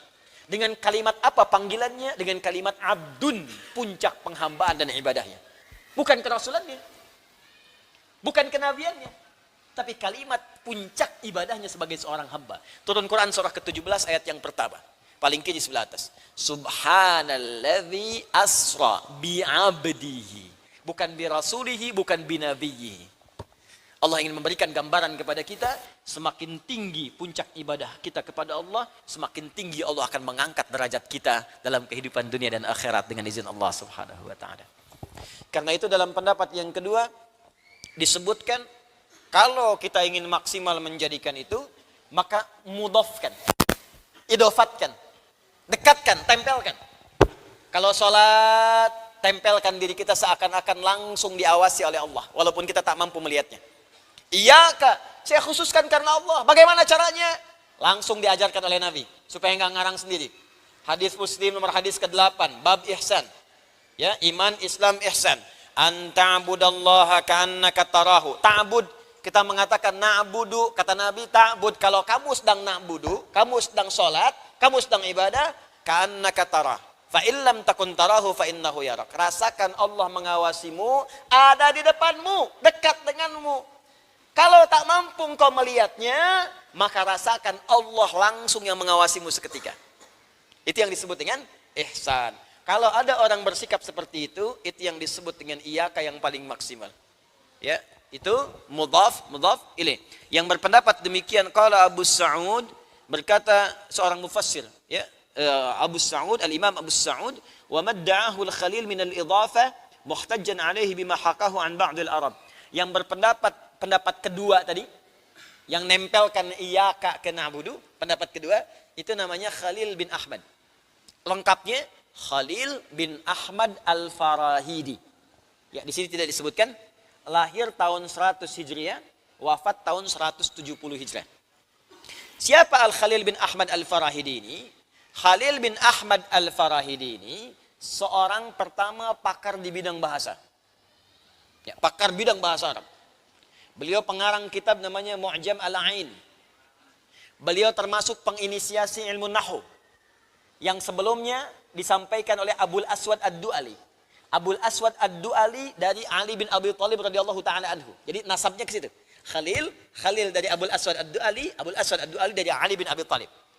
Ya, beliau yang meletakkan pertama kali harakat. Nah, itu kalau antum baca mushaf ada harakatnya. Itu siapa yang menginisiasi harakat? Sampai kita bisa baca mushaf. Bacaannya tidak gundul, kan? Ada harakatnya, fathah, kasrah, dhamma, sukun. Itu namanya Al-Khalil bin Ahmad Al-Farahidi. Ya, Khalil bin Ahmad Al-Farahidi. Itu orang yang pertama meletakkan dasar-dasar harakat sehingga kita pun bisa membaca mushaf dengan baik sekarang. Khalil bin Ahmad Al-Farahidi, beliau pula yang memberikan rumusan ilmu arud. Ini penting saya berikan pengetahuan dulu. Ilmu arud. Al-arud.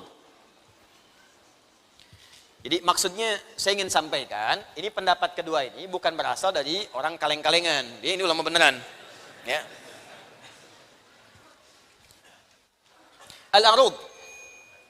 Saya termasuk pensyarah di ilmu arud. Saya pernah menuliskan syarah, membuat kitab syarah dengan bahasa Arab. Namanya Minhatul Jalil. Alhamdulillah. Alhamdulillah.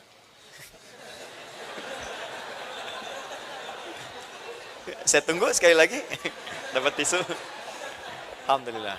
Ada bersin kita jawab ya. Bersin. Ya. Ada lagi?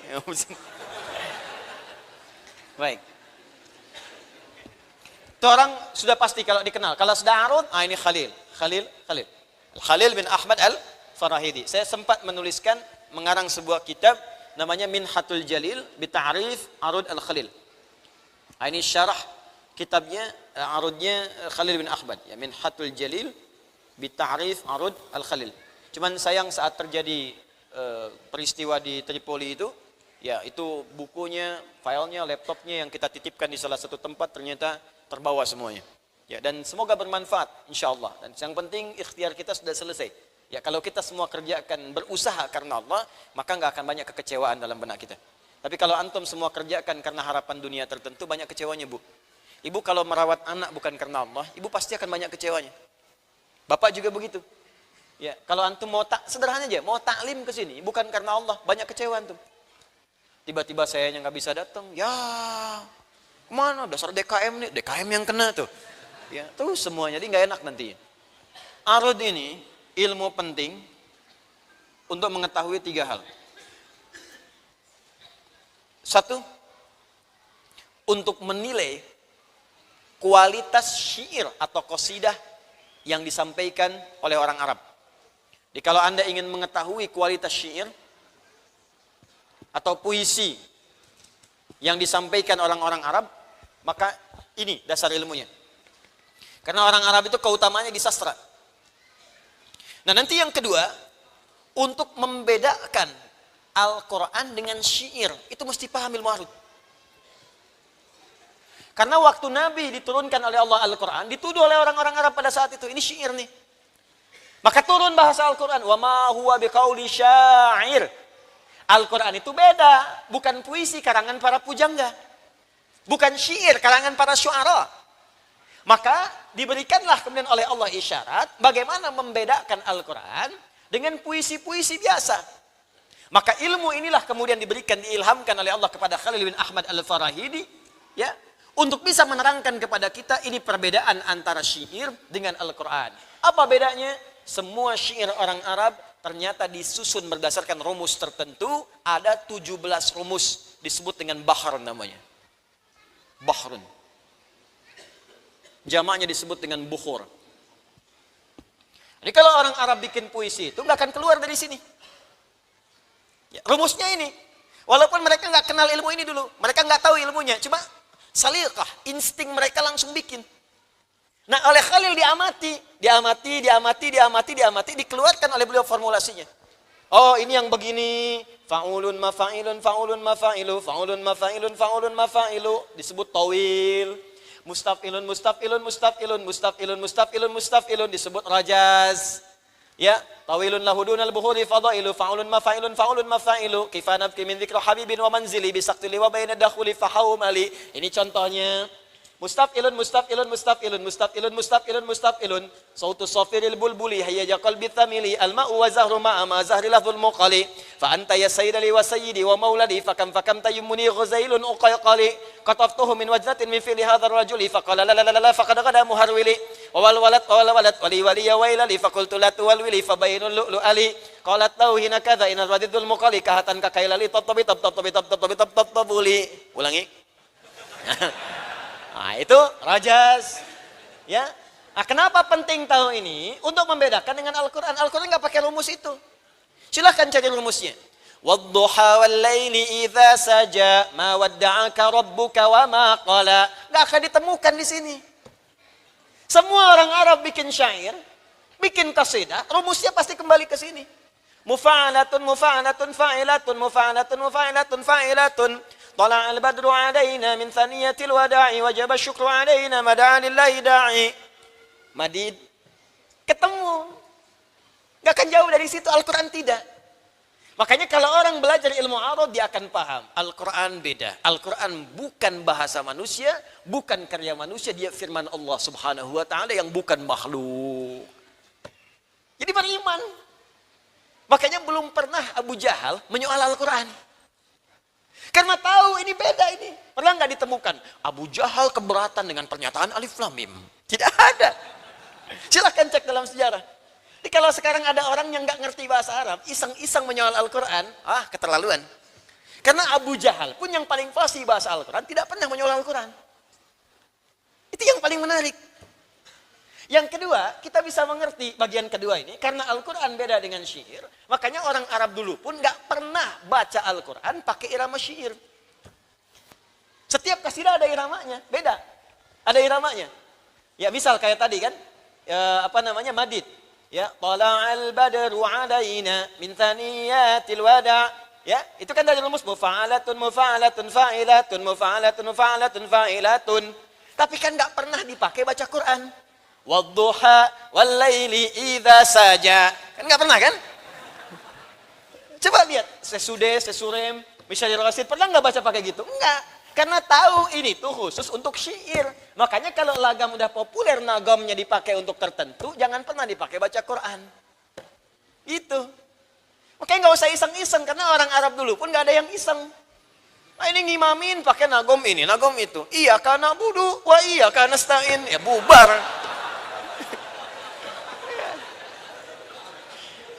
Ini bukan persoalan Islam lokal dengan Islam global. Satu ibadah tuh nggak pernah beda-beda gitu. Jadi dulu sampai sekarang, kalau kita paham ilmu, nggak akan tersesat dalam beribadah. Ngerti ya sampai sini ya? Itu yang saya maksudkan. Nah, manfaat yang ketiga, Bapak Ibu sekalian, sebetulnya ada bagian kedua, cabangnya lagi.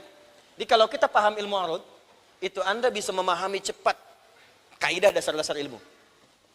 Karena para ulama dulu kalau ingin menyederhanakan pengetahuan dan dipahami dengan cepat, maka dia akan membuat sebuah nazam yang diambil dari ilmu arud. Contoh, orang dulu bikin puisi, cuman bikin puisi saja dari ilmu arud. Ketika kemudian ilmu dikendalikan oleh orang-orang Islam, maka ilmu arud dipakai untuk membuat nazam, memaksimalkan pengetahuan-pengetahuan yang dipelajari. Maka muncullah ilmu nahwu yang bahasanya banyak. Maaf, sorob yang berjilid-jilid kitabnya. Cuman disusun jadi 1002 bait disebut dengan alfiyah. Kalamuna lafzun mufidun kastaqim wasmun wa fi'lun thumma harfunil kalim wahiduhu kalimatun wal qawlu am wa kilmatun biha kalamun qad yu'am bil jarni wat tanwini wan nida wa al wa mustadin lil ismi tamyizun hasal bita fa'alti atat wa ya if'ali wa nun iqbalan fi'lun yanjalli. Contoh. Itu kalau Anda hafal itu saja, paham itu, Anda menguasai ilmu nahwu dan sharaf. 1002 bait. Ada Alfiyah Suyuti di ilmu hadis. Ada Asy-Syatibi dalam qiraat. Jadi kalau kita hafal itu, mengerti kita ilmu. Makanya orang-orang Arab dulu itu, ya, Nabi pun mewasiatkan, Umar bin Khattab yang paling perhatian. Kalau Anda ingin tahu tentang makna orang-orang Arab, lihat pada puisi mereka. Kalau Anda ingin tahu kejadian tahun jahiliyah sebelum lahirnya Nabi, tahun sekian ada terjadi apa? Cek puisinya orang Arab. 150 tahun sebelum lahir Nabi, Imre el-Qais pernah melihat seorang pemuda patah hati di tepian sebuah lembah. Ya, itu kisahnya ada dan itu bisa jadi sejarah, tulis, dikeluarkan jadi ilmu. Yang ketiga, ilmu arud itu bisa digunakan untuk mensyukuri nikmat Allah dalam pemberian pahala pada setiap amal. Contoh, nih. Ini jarang dikaji nih, ya.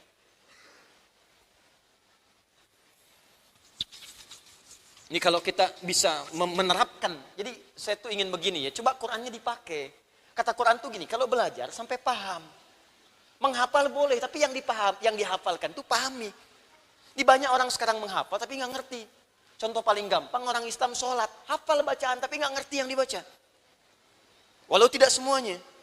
Sekarang saya kan sering katakan, dulu ibu saya saja, kalau saya pulang dari sekolah, itu ditunggu belajar apa? Dibuka, dilihat, ditanya, dan seterusnya. Sekarang saya tanya pada bapak ibu sekalian, berapa banyak anak pulang ke rumah dicek lagi bacaannya? Dicek lagi apa yang ia pelajari? Tinjau kembali. Arud. Bapak ibu masih ingat, kalau kita baca Al-Quran pahalanya berapa? Setiap hurufnya? 10 ya? Hadis di At-Tirmidzi, nomor hadis 2010. Man qara'a harfan min kitabillahi falahu 10 hasanat. Siapa yang membaca satu huruf dari kitab Allah, dia mendapatkan setiap hurufnya 10 kebaikan. Contohnya langsung dari Nabi, walam aqul alif lam mim harfun. Saya tidak katakan kata Nabi alif lam mim itu satu huruf. Walakin alifun harfun, lamun harfun, mimun harfun. Walikulli harfin 10 hasanat. Tapi alifnya satu huruf, lamnya satu huruf, mimnya satu huruf. Setiap hurufnya 10 kebaikan. Kalau Anda baca dengan pengetahuan biasa, tanpa dasar ilmu arud, maka orang akan menyimpulkan ini 1, ini 2, ini 3. Jelas? Jadi 1, 2, 3. Ada berapa? 3. Setiap satu hurufnya berapa pahalanya? 10. Kalau 3 kali 10 berapa? 30. Kalau Anda baca dengan ilmu arud, maka ilmu arud itu diantara cara memahaminya adalah menuliskan apa yang dibacakan, bukan rumus yang terlihat. Ini kan tulisan. Simbol. Apalagi Al-Quran sifatnya bacaan. Dalam ilmu arud, kalau Anda ingin menuliskan, yang dibacakan itu yang dituliskan. Dan rumus Nabinya jelas. Kata Nabi ini apa? Alifun. Maka tulisan alif itu begini. Alif. Lamun. Mimun. Mim. Alifun. Alif. Ada berapa huruf? 1, 2. Jadi dari sini dapat berapa? 3. Ini pun belum tentu 3 karena ini Hamzah namanya. Hamzah. Hamzah ada berapa huruf? 1, 2, 3, 4. Belum tentu 4 karena ini H namanya. Perhatikan cara memahaminya. Ini yang dimaksudkan. Orang yang hanya mengejar pahala yang terhitung, maka dia akan diberikan pahala sesuai dengan hitungan. Tapi orang yang meniatkan bacaan Qur'annya karena Allah, maka dia akan diberikan tanpa pernah terhitung dalam hitungan manusia. Ini yang dimaksud firman Allah di Quran surah kedua Al-Baqarah di ayat 261 ketika Allah menerangkan pahala bagi orang infak. Mathalul ladzina yunfiquna amwalahum fi sabilillah kamathali habbah ambatat sab'a sanabil fi kulli sumbulatin mi'atu habbah. Banyak orang potong cuman sampai sini. Termasuk saya sayangkan juga beberapa ustadz, kenapa potong sampai sini? Bapak Ibu pernah dengar nggak? Kalau orang infak pahalanya 700, pernah dengar? Ya kan? Setiap satunya nilainya 700. Ini ayatnya belum sempurna. Pakai dalil ayat tadi. Matsalul ladzina yunfiquna amwalahum fi sabilillah. Setiap orang infak diniatkan karena Allah. Ya kamatsali habba. Setiap satunya diniatkan, maka tumbuh dia 1 biji pahalanya. Ambatat sab'a sanabil. Setiap satu bercabang jadi 7. Jadi rumusnya 1 kali 7. Fi kulli sumbulatin mi'atu habbah. 1 yang jadi 7 tadi, itu bercabang lagi. Setiap cabang 1 ini mendapatkan 100 butir. Jadi ini dikali 7, kali lagi 100. Dapat berapa? 700. Jadi kalau Anda infak misalnya, malam ini bismillah, saya infak 1000. Maka rumusnya 1000 ini jadi 1 ini, sama dengan 1. Jadi kalikan 7 kali 100. Jadi 1 dikali 1000 kali 700, jadi 700.000. 700.000 itu bukan berarti nominalnya 700.000, belum tentu. Maksudnya mungkin pahalanya 700 kali lipat. Nanti kalau dikalkulasikan diganti jadi dirawat oleh Allah, tidak sakit senilai 700.000. Kalau kena banjir dipotong 700.000 biayanya di bengkel. Macam-macam, misal. Gitu ya. Nah ini, tapi kebanyakan orang, umumnya walau tidak semuanya, kenapa berhenti sampai di sini? Kan ayatnya belum selesai. Wallahu yudha'ifu liman yasha. Dan Allah akan melipat gandakan tanpa batas bagi siapa yang ia kehendaki. Maka jadilah kita kepada yang dikehendaki itu supaya pahala dilipat gandakan tanpa batas. Siapa yang dikehendaki itu? Adalah orang yang tidak pernah berhitung ketika dia beramal. Maka Allah berikan kepadanya hasil tanpa pernah terhitung dalam pikiran manusia sedikit pun. Wallahu wasi'un alim, karena Allah maha luas pemberiannya dan maha tahu siapa yang ikhlas dalam amalannya. Nah ini apa yang bisa memberikan penilaian itu? Ilmu arud tadi. Jadi kalau antum baca Quran, gak usah ngitung-ngitung. Astagfirullah. Dosa mata saya sekarang ada 19 sampai malam ini. Dilihat, dia tahu sendiri tuh buka WhatsApp jam sekian, salah. Sekali, 2 kali, hitung sama dia. Sekali dosa, sekali lihat, sekali dosa. 19 dosa. Saya pengen taubat. Toha, cukup. To 1 huruf, H 1 huruf, ya 1 kali 10, 10 tambah 10, 20, lumayan, hapus. Nah itu prinsip yang keliru. Kalau baca Quran gak usah ngitung-ngitung, baca aja. Nanti kita lihat sebelum wafat berapa pahala yang mengalir untuk kita. Paham sampai sini? Baik, terakhir saya tutup dulu untuk bab ini. Yang keempat saya lewati karena sudah saya terangkan di pertemuan lalu, makna ihdinas siratal mustaqim. Terakhir, walladzi ikhtarahu al-awwal wa qad bayyana dzalika mustawfan fi kitabina al-mawsum bil insaf fi masail al-khilaf. Persoalan tadi telah dibahas di dalam kitab Al-Insaf fi masail al-khilaf. Ini karangan di sini disebutkan Ibnul Anbari. Nama lengkapnya Kamaluddin, enggak ada di kitab. Kamaluddin Abul Barakat Abdurrahman bin Muhammad bin Abu Sa'id Al-Anbari. Ya, gelarnya Kamaluddin, ya, Abul Barakat Abdurrahman. Di kitab itu nggak disebutkan supaya jadi tambahan. Bin Muhammad. Ada yang menyebutkan bin Al-Wafa. Ada yang menyebutkan bin Ibn Abi Sa'id. As-Sa'id Al-Anbari. Dari Anbar. Ada kurma Anbar dari Irak. Ya. Ini ulama besar, pakar bahasa, punya kitab namanya Al-Insaf fi Masailil Khilaf bainan Nahwiyin Al-Basriyin wal Kufiyin. Ya, kami belajar kitab itu, makanya tadi saya tuliskan, saya hafal ya. Karena belajar kitab itu dan diselesaikan saat kuliah. Jadi ada kitab namanya Al-Insaf fi Masailil Khilaf. Makanya belajar bahasa, saya dulu meniatkan belajar bahasa untuk bisa berkhidmat kepada Al-Quran. Saya mencintai Al-Quran dari sejak kecil. Makanya memilih jurusan bahasa Arab untuk mendalami itu. Sambil belajar itu, talaqi tafsir, pergi ke Syekh Azhar, pergi ke beberapa tempat supaya kita bisa maksimal memahaminya. Tujuannya ke situ. Kalau cuma belajar bahasa saja untuk apa? Ya, pujangga sudah banyak lah gitu kan.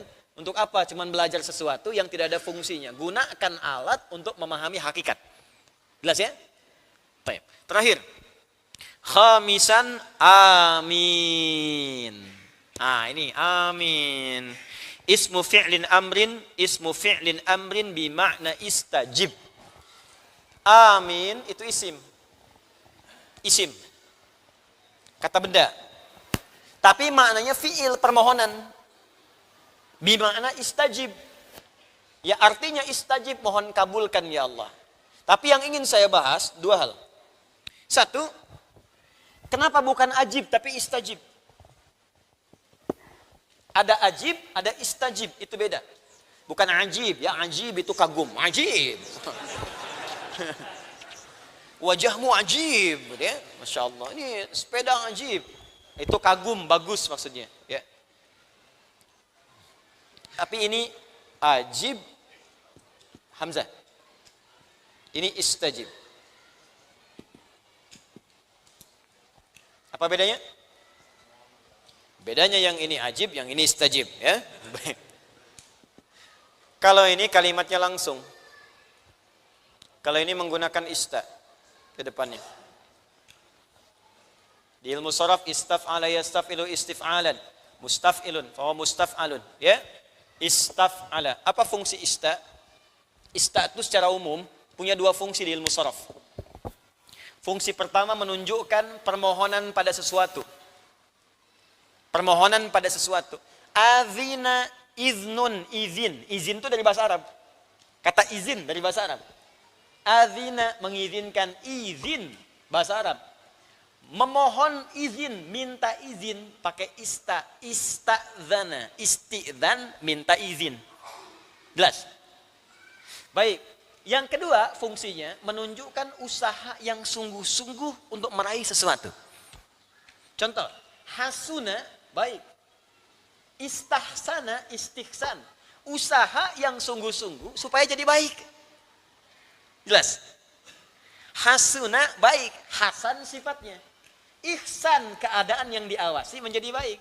Istihsan, usaha sungguh-sungguh menjadi baik. Jelas? Ajib, mohon jawab ya Allah. Istajib, minta dijawab. Kenapa menggunakan ista? Untuk memberikan pesan. Kalau pengen dijawab oleh Allah, maka usahalah yang sungguh-sungguh. Salatnya serius. Salatnya khusyuk. Salatnya benar. Jadi kalau aminnya pengen dijawab, amin, amin. Kata amin itu didahului dengan kesungguhan. Makanya kalau orang amin, amin, amin sampai kiamat kurang 2 hari, tapi nggak pernah serius mengerjakannya, nggak akan turun jawaban. Ya Allah, mudahkan pernikahanku nanti. Ikhtiar dulu. Masya Allah, akhi, kapan menikahnya? Belum ada calon. Mana bisa? Ya Allah, berikan aku nilai sempurna dalam ujian nanti. Ya Allah, amin. Tapi nggak belajar. Malamnya nggak mengulang, yang akan datang jawaban itu. Sholat, tahajud, belajar enggak. Ya nggak nyambung. Jadi segala hal kalau diinginkan untuk dikabulkan, maka ada ikhtiar kesungguhan untuk bisa menyandingkan antara jawaban dengan ikhtiar tadi. Makanya saat Anda ingin diijabah oleh Allah, kan dalam doa-doa Fatihah itu kan ada doa kan? Yang saya ajarkan di pertemuan lalu. Ketika iyyaka na'budu wa iyyaka nasta'in, ihdinas siratal mustaqim, pengen minta apa? Sertakan dalam hati kita. Ya. Nah nanti semua yang disertakan itu ditutup dengan kalimat amin. Begitu amin kita benar, maksud yang benar itu ada kesungguhan.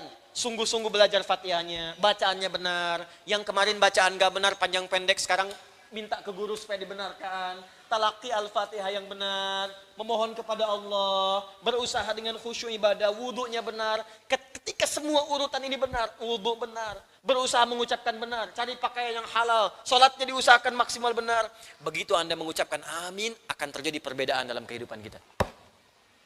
Itu maksudnya. Ini bukan sekedar datang sholat, baca amin. Nah, malaikat juga malas melihatnya. Tapi kalau orang sungguh-sungguh, maka perhatikan jawaban Nabi. Perhatikan. Bukan sekedar doanya dijawab. Man wafaqa ta'minuhu ta'minal malaika, ghufira lahu ma taqaddama min dzambi. Orang yang bacaan aminnya bersamaan dengan aminnya malaikat. Aminnya kita meminta dijawab oleh Allah, aminnya malaikat mempercepat jawaban yang diturunkan oleh Allah kepada kita. Jadi kalau ketika kita mengatakan amin, tuh malaikat ikutan amin. Itu hadis Nabi, awas. Kalau Nabi menyampaikan berita gaib, kita percaya, pakai iman. Jangan semua pengen dijangkau akal. Kok gak kedengeran aminnya malaikat? Kalau kedengeran, ente gak jadi sholat, Joni. Amin, amin. Udah internet bolong gitu kan. Amin. Amin. Man wafaqa ta'minu ta'minal malaika. Siapa yang aminnya bersamaan dengan amin malaikat, ghufira lahu ma taqaddama min dzambi. Hadis sahih. Hadis sahih.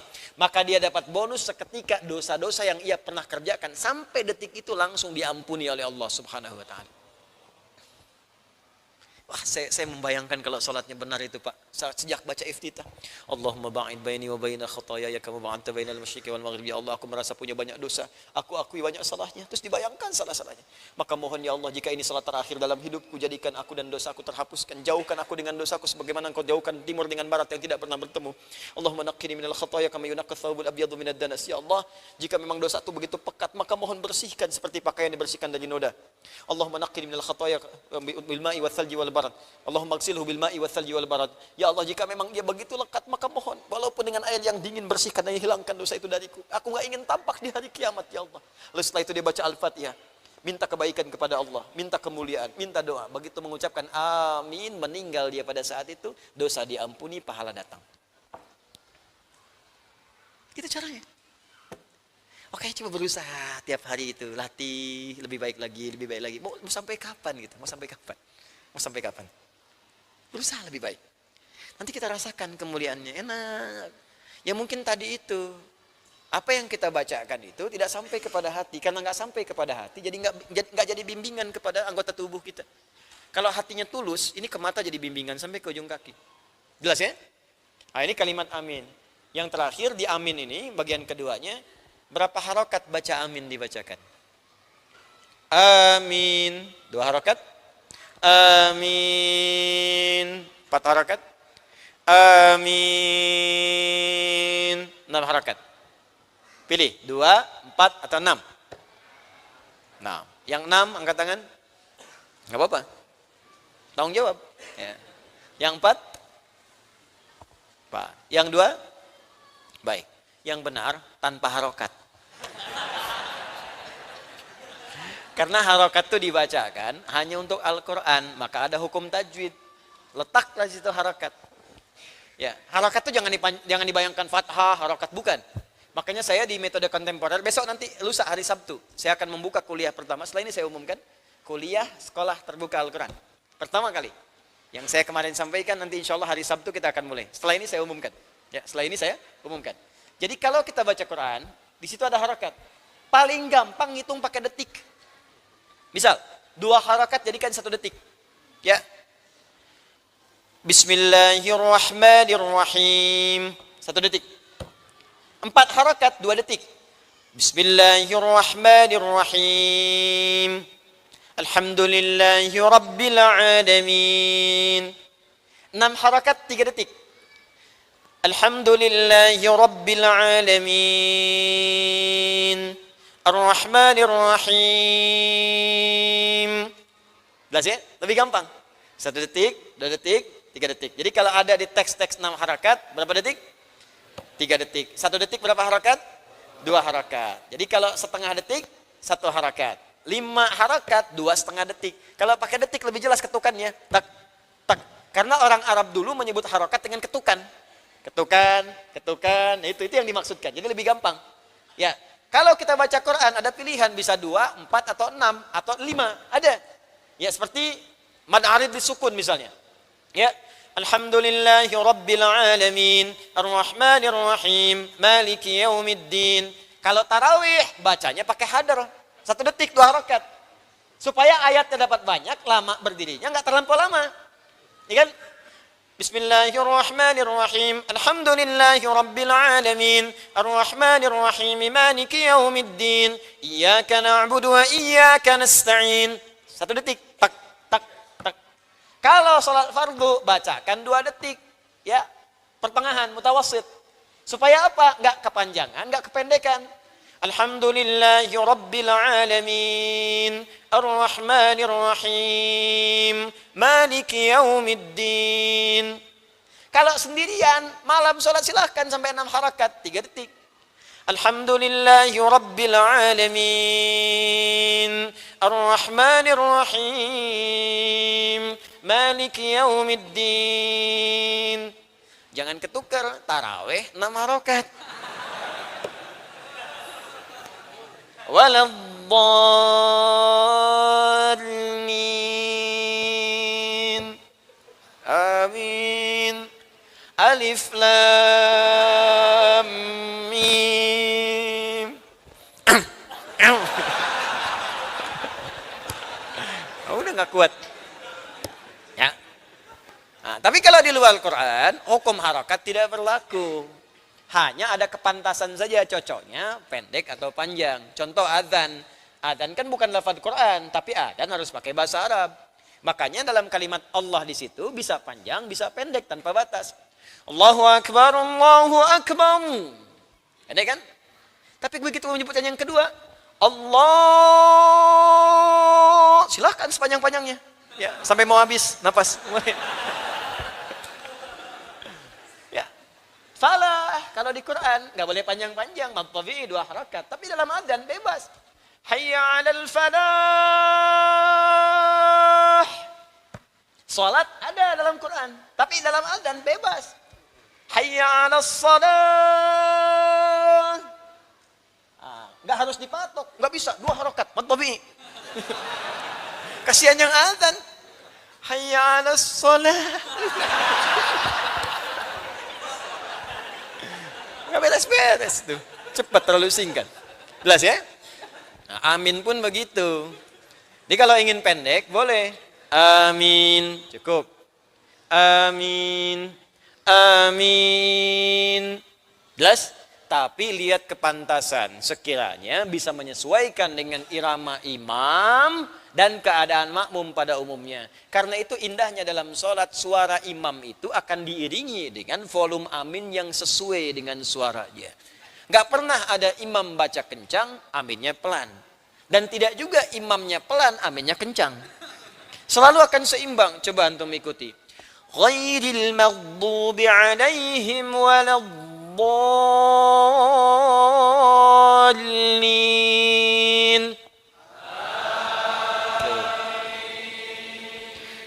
Ghairil maghdubi alaihim waladdallin.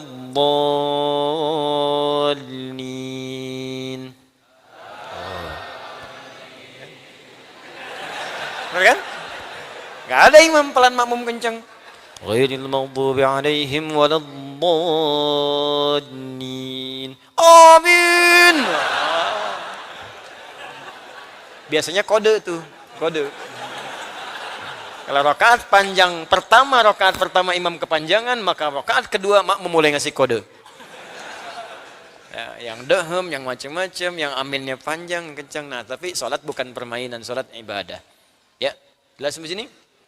Baik. Nah, ini bahasan kita selesailah. Kita membahas wujuhul i'rab, tinggal ahkam syar'iyyah. Nah, sebelum masuk ke ahkam syar'iyyah, karena ini pertemuan yang selanjutnya, saya ingin menyampaikan dulu pengumuman kepada Bapak Ibu sekalian. Pertama, singkat saja. Seperti saya janjikan di beberapa hari lalu bahwa insya Allah kita akan mulai mengeksekusi rencana kita untuk belajar Al-Quran secara sungguh-sungguh. Serius. Mustahil kita bisa mengamalkan Al-Quran kalau tidak mengetahui isi Al-Quran. Kalau kita tidak tahu isi Al-Quran, maka kita berusaha mencari mushaf. Tapi kan mushaf gak bisa dibawa ke setiap tempat.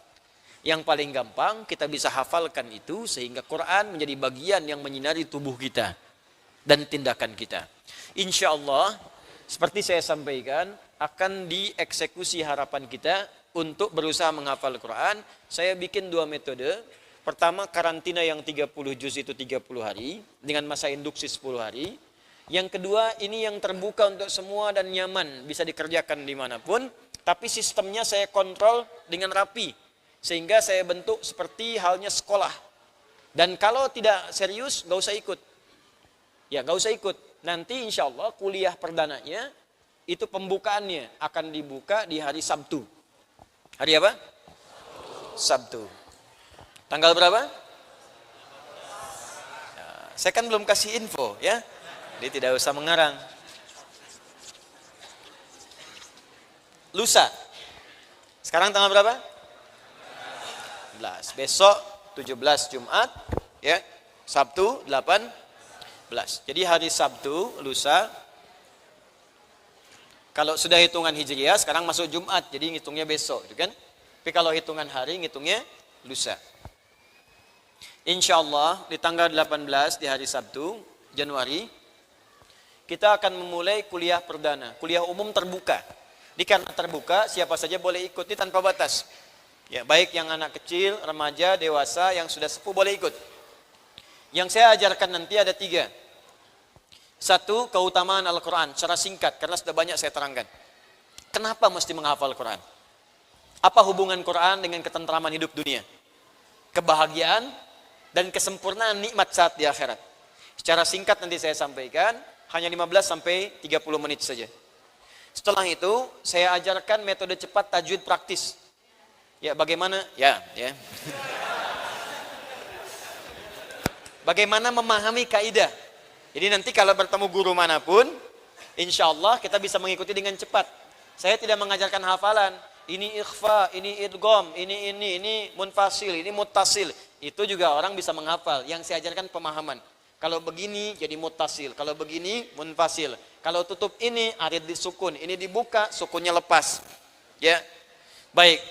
Yang terakhir adalah metode untuk perangkat menghafal. Bagaimana menghafal secara santai dan tanpa sadar setelah selesai kita hafal Quran. Ya, memang kan harus selesai dulu, setelah selesai hafal Quran, kan? Nah, cuman kapan itu hafalnya, seperti apa santainya, tak terasa nanti. Tiba-tiba Anda 1 bulan udah hafal 1,5 juz aja, saking santainya. Dapat. Nanti kita sudah urutkan. Nah besok, lusa itu, Sabtu, itu masih kuliah umum, semua bisa ikut. Tapi setelah itu, saya sudah siapkan sistem registrasi, ada adminnya, ada semuanya, dan Anda harus mulai terdaftar kalau ingin serius. Karena di situ akan dipantau, ada setorannya, ada nanti kontrolnya, ada wisudanya, ada ijazahnya, ada sertifikatnya, ada tahsinnya. Ya, itu nanti akan berlangsung setiap tahun, karena targetnya setiap wisuda setahun. Kalau ingin cepat 30 hari, kalau ingin santuy, ya sekitar 1 tahun lah. Ya. Tapi kalau udah registrasi Anda nggak bisa main-main. Ya besok kuliah umum nggak apa-apa. Tapi kalau sudah mau masuk, ingin ikut silakan ikut. Sama-sama kita jadi ahli Quran. Menghafal bareng-bareng. Ya dan saya nggak seperti sekolah lain. Pada umumnya, Nanti besok saya terangkan lah lebih tepatnya seperti apa. Ya Ustaz, apakah ada biayanya? Apakah ada SPP-nya? Nanti besok saya terangkan. Tapi nggak akan ada SPP seperti yang misalnya umum tidak. Karena saya tidak akan pernah bertransaksi dengan Al-Quran. Paling-paling saya latih Anda beramal. Teman-teman, kita mau kumpul tempat ini. Di tempat ini mungkin nanti kita kumpul sewa tempat. Kita mau iuran ini sewa tempatnya, siap, kan? Teman-teman nih ada admin, mungkin beli ini perlengkapan gini, ini kita wakafkan langsung karena Allah jadi amal soleh kita. Bisa ya sudah kita kerjakan. Kalau nggak ada nggak perlu iuran. Kalau saya punya uang cetak musab saya cetak. Kalau kita mau sama-sama ya kita di situ sama-sama cetak. Jadi itu sistem saya. Dan saya tidak menarik sedikit pun dari Anda kecuali nanti yang menjadi amal soleh untuk Anda. Misal teman-teman kita wakaf, yang registrasi syaratnya nggak ada apa-apa kecuali wakaf saja. Wakaf itu kita serahkan lagi pada orang supaya mereka menghafal lagi. Anda yang belum punya, ini dapatkan hasil dari orang lain supaya Anda bisa belajar dengan baik. Pahala mengalir pada orang, punya orang mengalir kepada Anda. Ya, itu yang saya jadikan. Jadi insya Allah nggak ada SPP, nggak ada yang lain-lain. Paling-paling kalau sebulan dari 50.000, 100.000 itu untuk kumpul, untuk barang-barang, untuk yang lain-lain. Nah itu diinformasikan. Insya Allah dengan modal pulsa 50.000, mudah-mudahan dapat nanti komunikasi akhirat yang lebih baik dengan izin Allah Subhanahu Wa Taala. Itu pun kalau ada, kalau enggak berarti enggak ada apa-apa. Jelas sampai sini? Baik.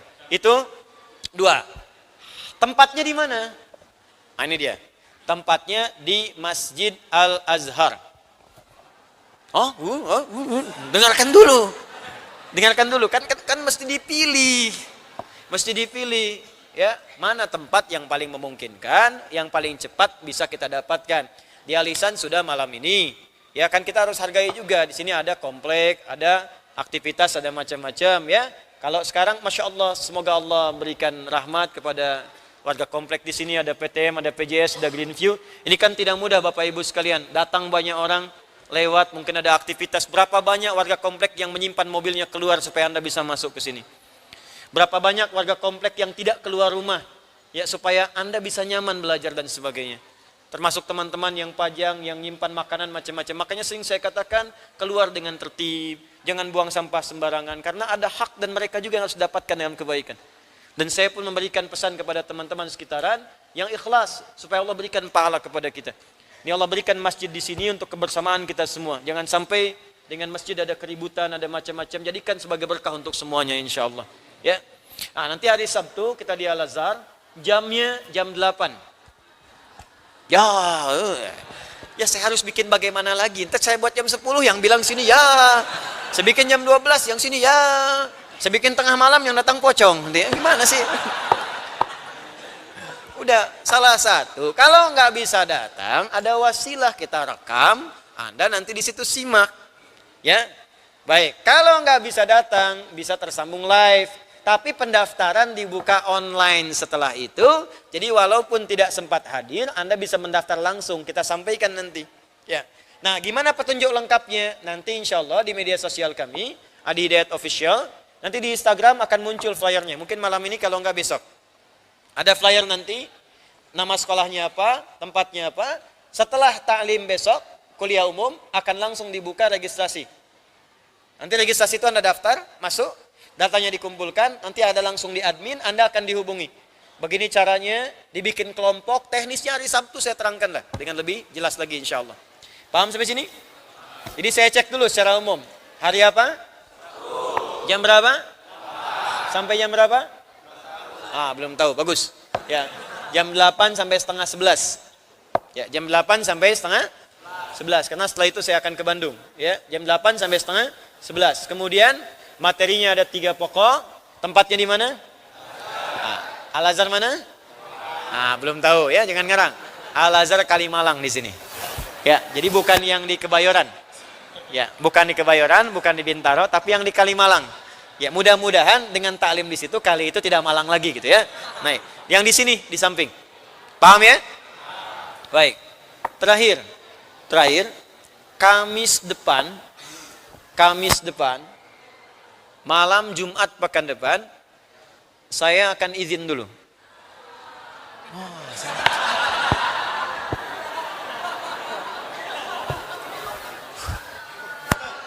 Bu, ibu kalau mau datang, silahkan. Cuman saya nggak ada gitu. Saya mau ke Korea dulu, ya. Sebentar, ntar pulang lagi. Ya, Korea, Cipanas, sanaan dikit. Ya. Saya mau persiapan, mau ke Korea dulu. Dan teman-teman di Korea insya Allah, saya akan berada di Busan insya Allah. Dan kita berjumpa di sana. Kita tersambung nanti dari sana.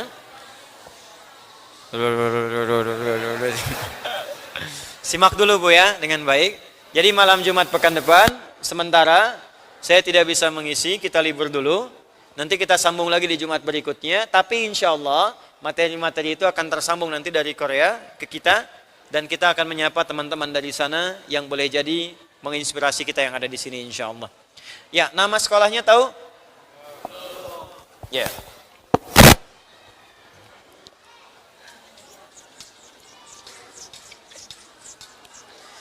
Nama sekolahnya nanti Sabtu saya beritahu lengkapnya. Tapi saya pengen tanya, mau hafal Quran? Mau jadi ahli Quran? Ya, mau sama-sama berusaha jadi ahli Quran? Baik. Usahakan jadi ahli Quran. Jadi sekolahnya namanya UAH. Usahakan ahli Quran. Usahakan jadi ahli Quran. Oke? Oke. Nah, maka brandingnya UAH. Oke. Enggak. Ini enggak bercanda. Nama sekolahnya UAH. Usahakan jadi ahli Quran. Ya. Target kita sampai wafat. Targetnya sampai wafat. Mudah-mudahan Allah meridhai kita semua. Ya. Jadi nanti hari Sabtu kita mulai, kita bertemu dan semoga semuanya dilancarkan oleh Allah Subhanahu wa taala.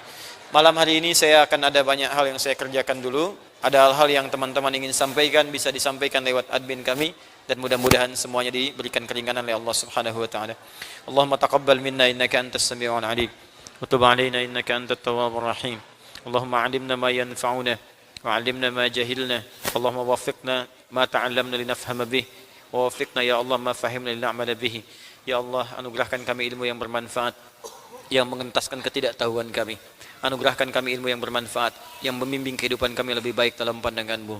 Allahumma ya Allah, bimbing kami untuk memahami apa yang kami pelajari dan bimbing kami untuk mengamalkan apa yang telah kami pahami. Allahumma alif baina qulubina ati anfusana taqwaha wa zakkiha anta khairu man zakkaha anta waliyuha wa maulaha. Ya Allah, lembutkan hati kami, satukan diri kami, jauhkan kami dari perpecahan ya Rabbal Alamin. Beningkan hati kami dari kotoran-kotoran jiwa yang mengotorinya. Engkau pemilik jiwa kami ya Allah, Engkau yang paling mengetahui keadaan hati kami. Allahumma janibna minat tafraqah. Ya Allah, jauhkan kami dari perpecahan. Wahid sufufana, satukan saf kami ya Allah. Barik fi umurina dan berkahi segala aktivitas dan kegiatan kami. Allahumma idza kana hunalika ya Allah naktah sauda fi qulubina tahjubuna min ridhak. Allahumma kaffir 'anna sayyi'atina wa ya Allah likay nataqarrab ilaika bi islah. Ya Allah, jika ada noda-noda dosa terpatri di malam ini dalam jiwa kami yang menghalangi dan menghijab kami untuk mendekat kepadamu ya Allah, mendapatkan ridhamu, maka mohon di malam ini hapuskan semua kotoran dan noda dosa itu ya Allah. Beningkan jiwa kami agar kami bisa mendapatkan cahayamu, kembali kepada fitrah kebaikan, mendapatkan ridhamu. Allahumma ij'al baqiyata hayatina hayatan thayyibah wa akhir hayatina husnal khatimah. Ya Allah, jika terbuka lembaran kehidupan kami untuk hidup di esok hari, maka jadikan sisa hidup kami bermanfaat dalam hidup kami. Dan bila pun malam ini kami mesti kembali kepadamu, jadikan akhir hidup kami husnul khatimah.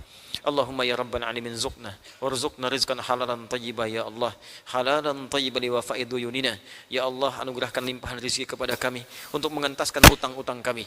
Jika ada di tempat ini orang yang berpiutang ya Allah, atau orang yang punya utang, maka mohon ya Allah berikan limpahan rezeki untuk melunasi utang-utang mereka. Jauhkan ya Allah dari beban-beban kehidupan, dari beban utang, beban keburukan. Allahumma idza kana hunalika man ta'assara fi hayati fayassir lahu misrahum fa inna ma'al usri yusra kama qaulika ya arhamar rahimin. Ya Allah, jika sedang ada yang mengalami kesulitan di malam hari ini, maka berikan kemudahan kepada mereka seperti Engkau janjikan dalam firman-Mu inna ma'al usri yusra. Seperti Engkau janjikan dalam firman-Mu yuridullahu bikumul yusra wa la yuridu bikumul usra. Allahumma ya Allah, in kana hunalika minal marid fashfihi shifaa'an ajilah. Jika ada di antara kami orang yang sakit atau keluarganya, kerabatnya, maka mohon sembuhkan dengan kesembuhan terbaik. Allahumma rabbana atina fid dunya hasanah wa fil akhirati hasanah wa qina adzabannar. Allahumma ya Allah, Allahumma ya rabbal alamin, Allahumma ya arhamar rahimin, irhamna fid dunya wal akhirah. Ya Allah, pemilik Rahman dan Rahim, anugerahkan rahmat-Mu kepada kami di dunia dan anugerahkan rahim-Mu kepada kami di akhirat. Allahumma barik ya Allah biladana Indonesia wa taj'alha ya Allah ij'alha balatan thayyibatan wa anta tarda anha. Ya Allah, jadikan negeri kami Indonesia balatan thayyibatun dan Engkau ridha dengannya. Ya Allah, bimbing para pemimpin kami agar bersikap adil dalam kepemimpinan mereka. Ingatkan mereka ya Allah bahwa mereka akan wafat dan kembali kepadamu, dan jaga para ulama kami agar mereka ikhlas dalam berdakwah. Jauhkan ya Allah para ulama kami dari perpecahan, dari segala sifat-sifat buruk, dari niat-niat yang kotor. Allahumma jadikan kami sebagai hamba-hamba-Mu yang saleh. Bifadlika subhana rabbika rabbil izzati amma yasifun wa salamun alal mursalin wa akhiru da'wana subhanakallahumma wa bihamdika asyhadu an la ilaha illa anta astaghfiruka wa natubu ilaik. Walhamdulillahi rabbil alamin. Thumma assalamu alaikum warahmatullahi wabarakatuh.